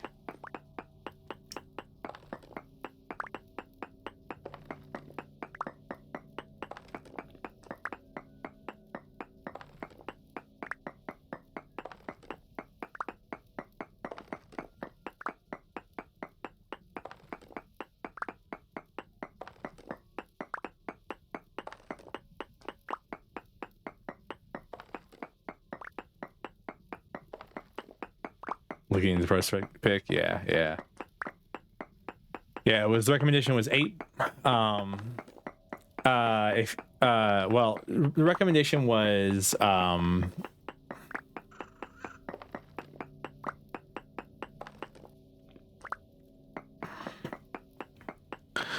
whatever your range is set to, but 8 blocks is usually a pretty good place to look.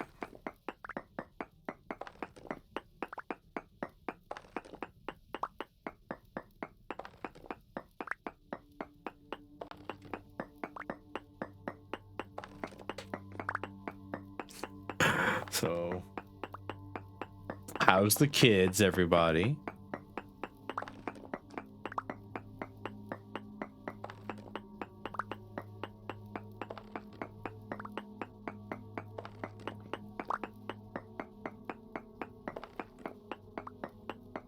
She took the kids.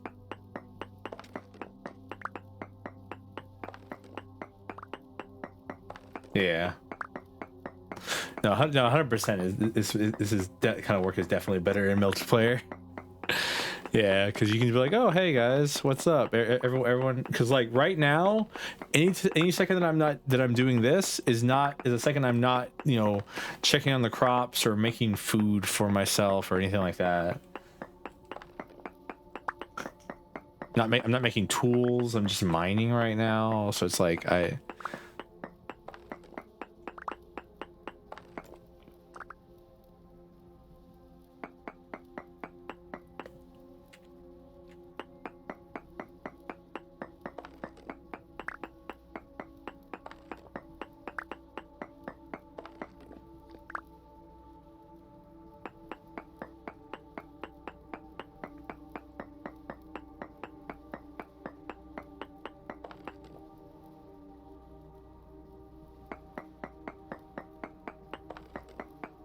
I don't even know if I'm doing this right. It's just the worst problem, I think. We'll go faster. Sadly, nothing we can currently use. I didn't bring you food. Oh, no, wait, I did. I brought rye bread.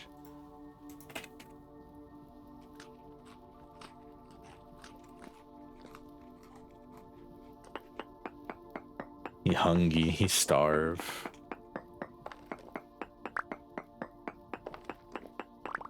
Hydrate. Cheers.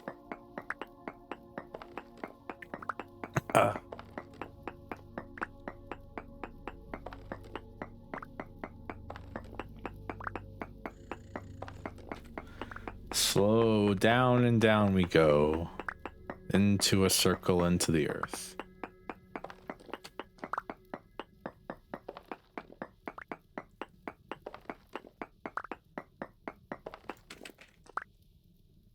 I closed the video. I was like, did I still have the video open? I was gonna check something real quick. How often they recommend to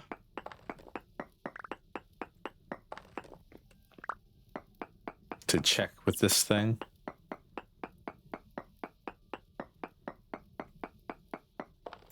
Nope, no or node nearby.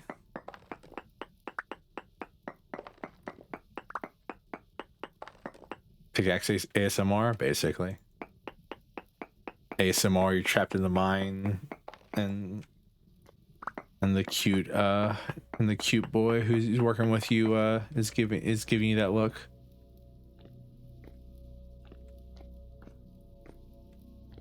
I just realized that doesn't work because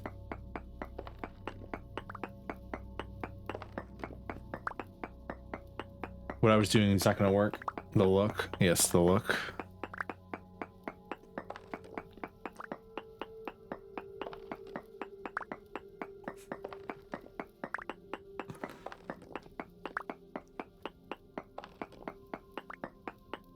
Time is it?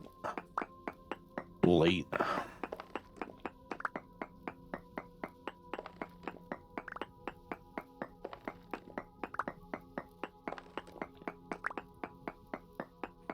Well, we're officially deep enough where our sanity is going down.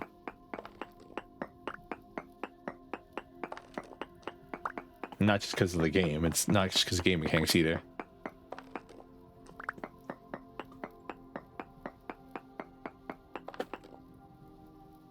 Oh. Wrong pickaxe switch. We deep.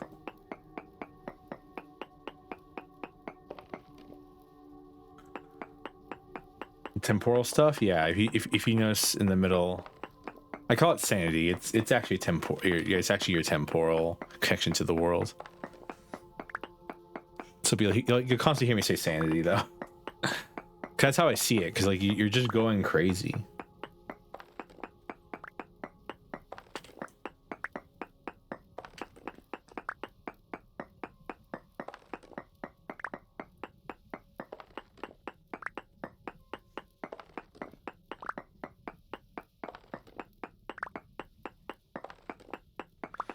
I gotta watch the pickaxe our pickaxe health as well.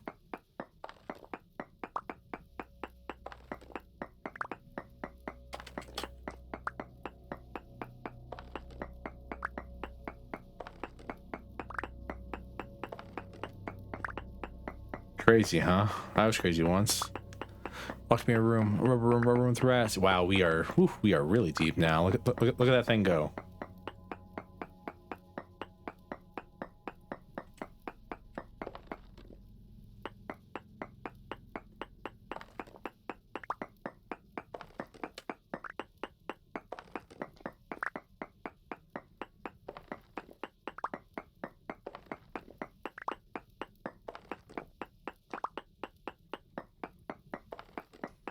Oh.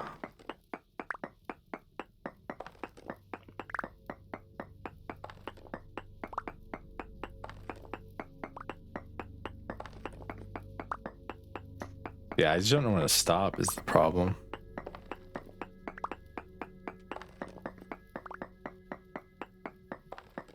The time to switch to a different hole? Probably. But we're probably gonna go home anyways. It's late. Yeah.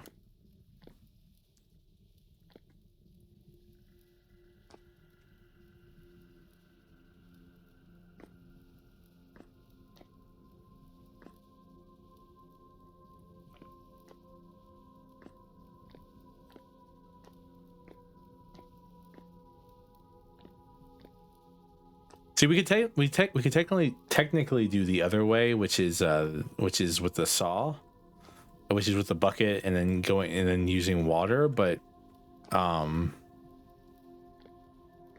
main issue with that is that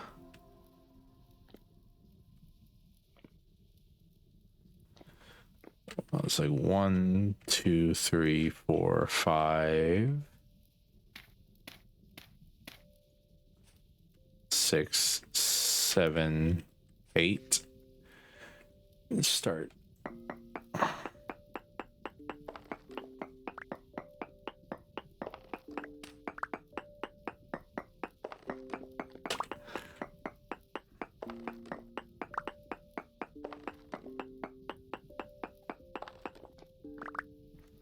And just start going down.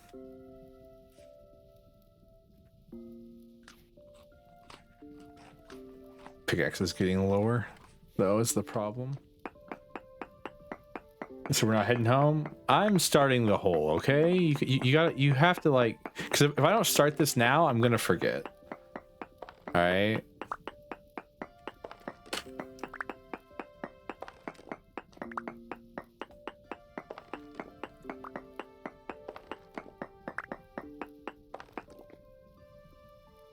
All right. That'll be enough to get us done.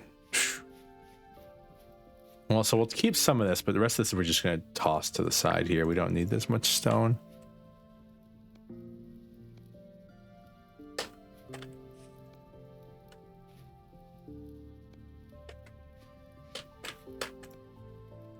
There we go. Keep some of that just to make so we can make dirt paths and all that good stuff.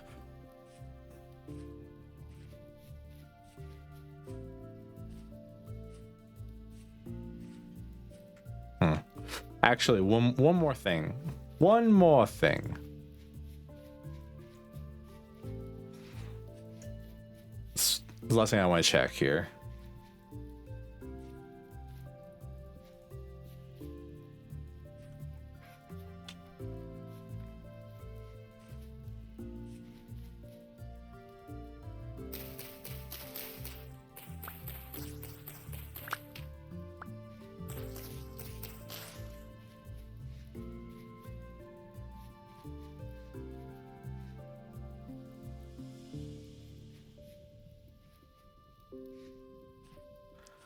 My eyes. I have so many pine needles in my eyes right now.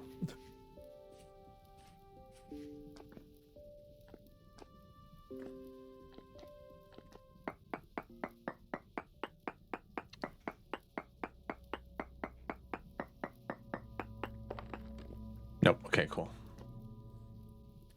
This is where I found almost all of my copper at the beginning of the game, is in that small little thing right there.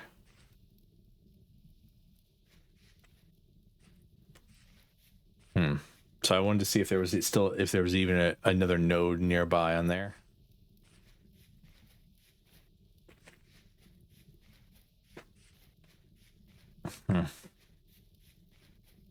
Chickens. We love chickens. All right. So this is what. Okay. So what I want to see right now is I'm probably gonna go home and I'm probably gonna murder or cull all of the Generation 1 hens that we have. And then I'm going to attempt, and then I'm going to see if, like, if a Generation 1 and Generation 2, or Generation 1 rooster and Generation 2 hen breed, does it make a Generation 3, or does it make a Generation 1? Does it make a Generation 2? What generation will that animal be?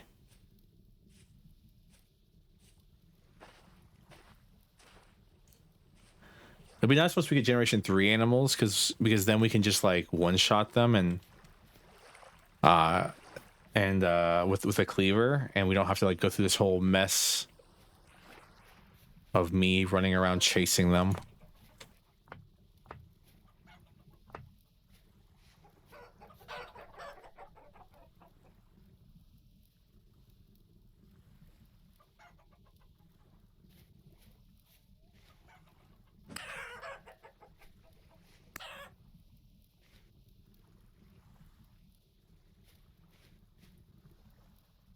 Generation 1, rooster, Generation 2, Generation 2. All right, we have 3 animals now.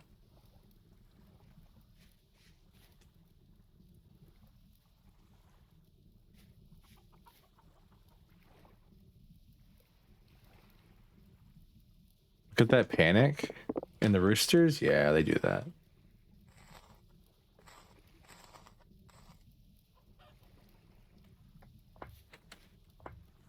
All right, we We have 3 animals now, which is good because it means we can use less.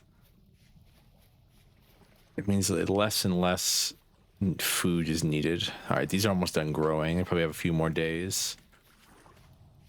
Hopefully that'll finish before then. All right. Bedtime.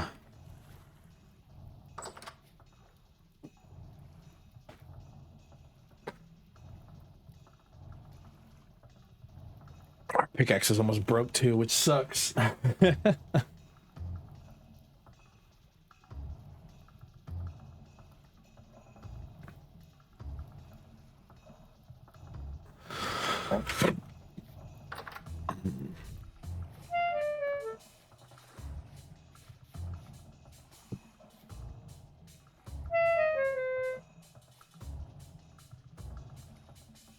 Wait, food. That's a problem.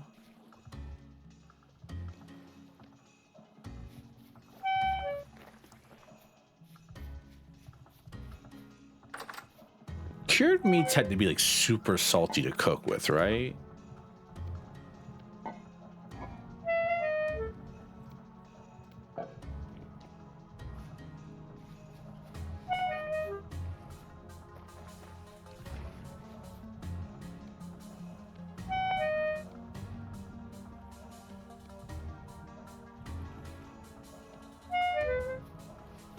Like in my head, I'm like, damn. Can you imagine like cooking with like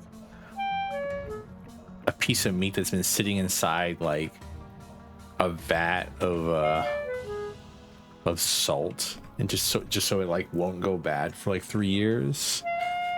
You put that in the oven, you like cook that in a stew, and you're like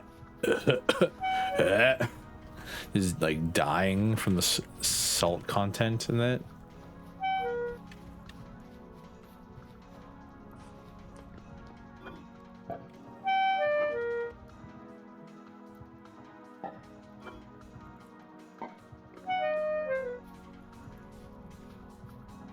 Last of our rice.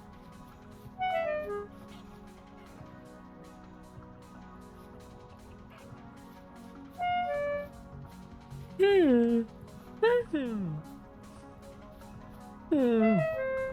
right, let's eat a whole onion raw. Tie this over for a second. All right, well, there goes almost all of our meat at that point. At this point.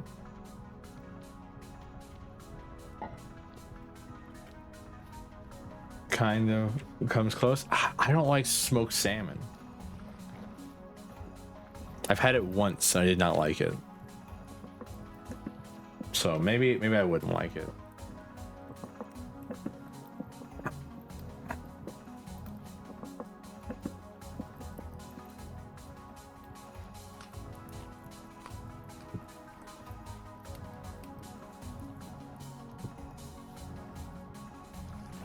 It's just extra salty. Fair. Oops.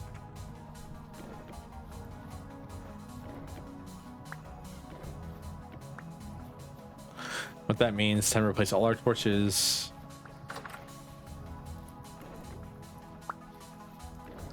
Before they start going out one by one.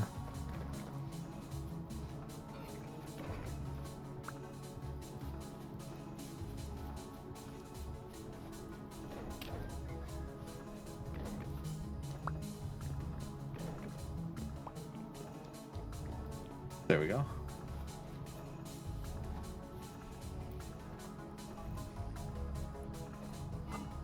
Anyways, what I was going to do was this plus these. Like 16 more. Yay.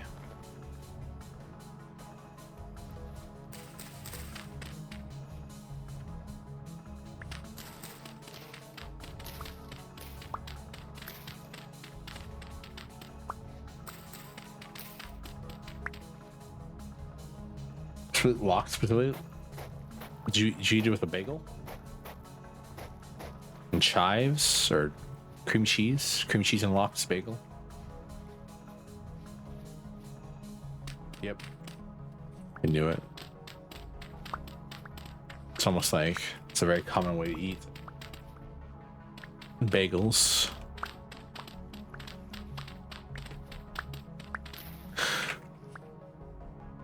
Thankfully, we never dug any more pit kilns.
He knows? What do I know?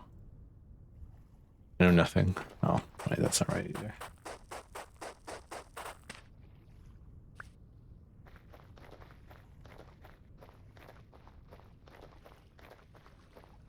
Look at that. We have a nice little pathway now.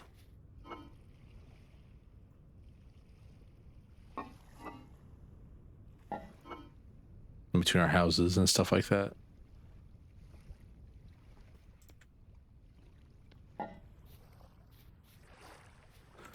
And the dirt can all go bye-bye.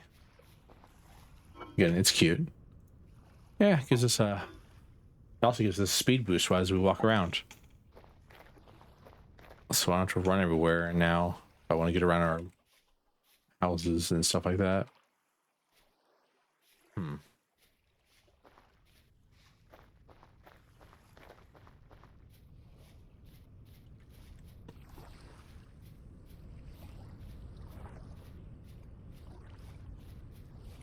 All right, we should water our crops. Thankfully, I just did that. I just did the torches thing. I think I'm gonna call it here, just so I have some more hours of freedom before I have to go to bed and wake up tomorrow.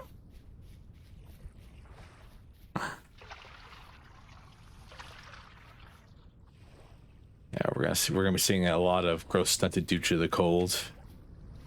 If these things don't finish growing soon. Thank you for the head pets. Thank you for the hydrate.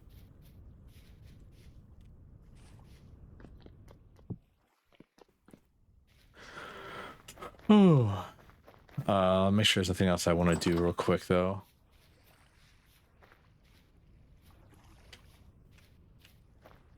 Okay, smoked salmon hater, Stuart. I'm gonna meet you into a stew.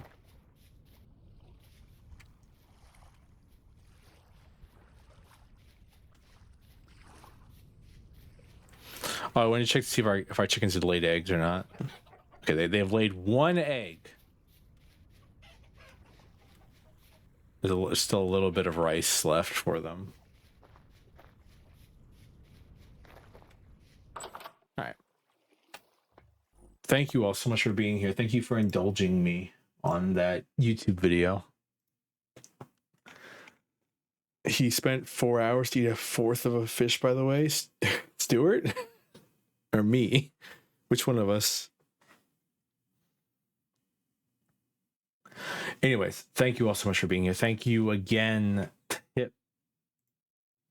Tip, for the raid. I appreciate you so much. I appreciate all of you so much for hanging out with me. I'm going to go and eat as much as I possibly can and take my medication.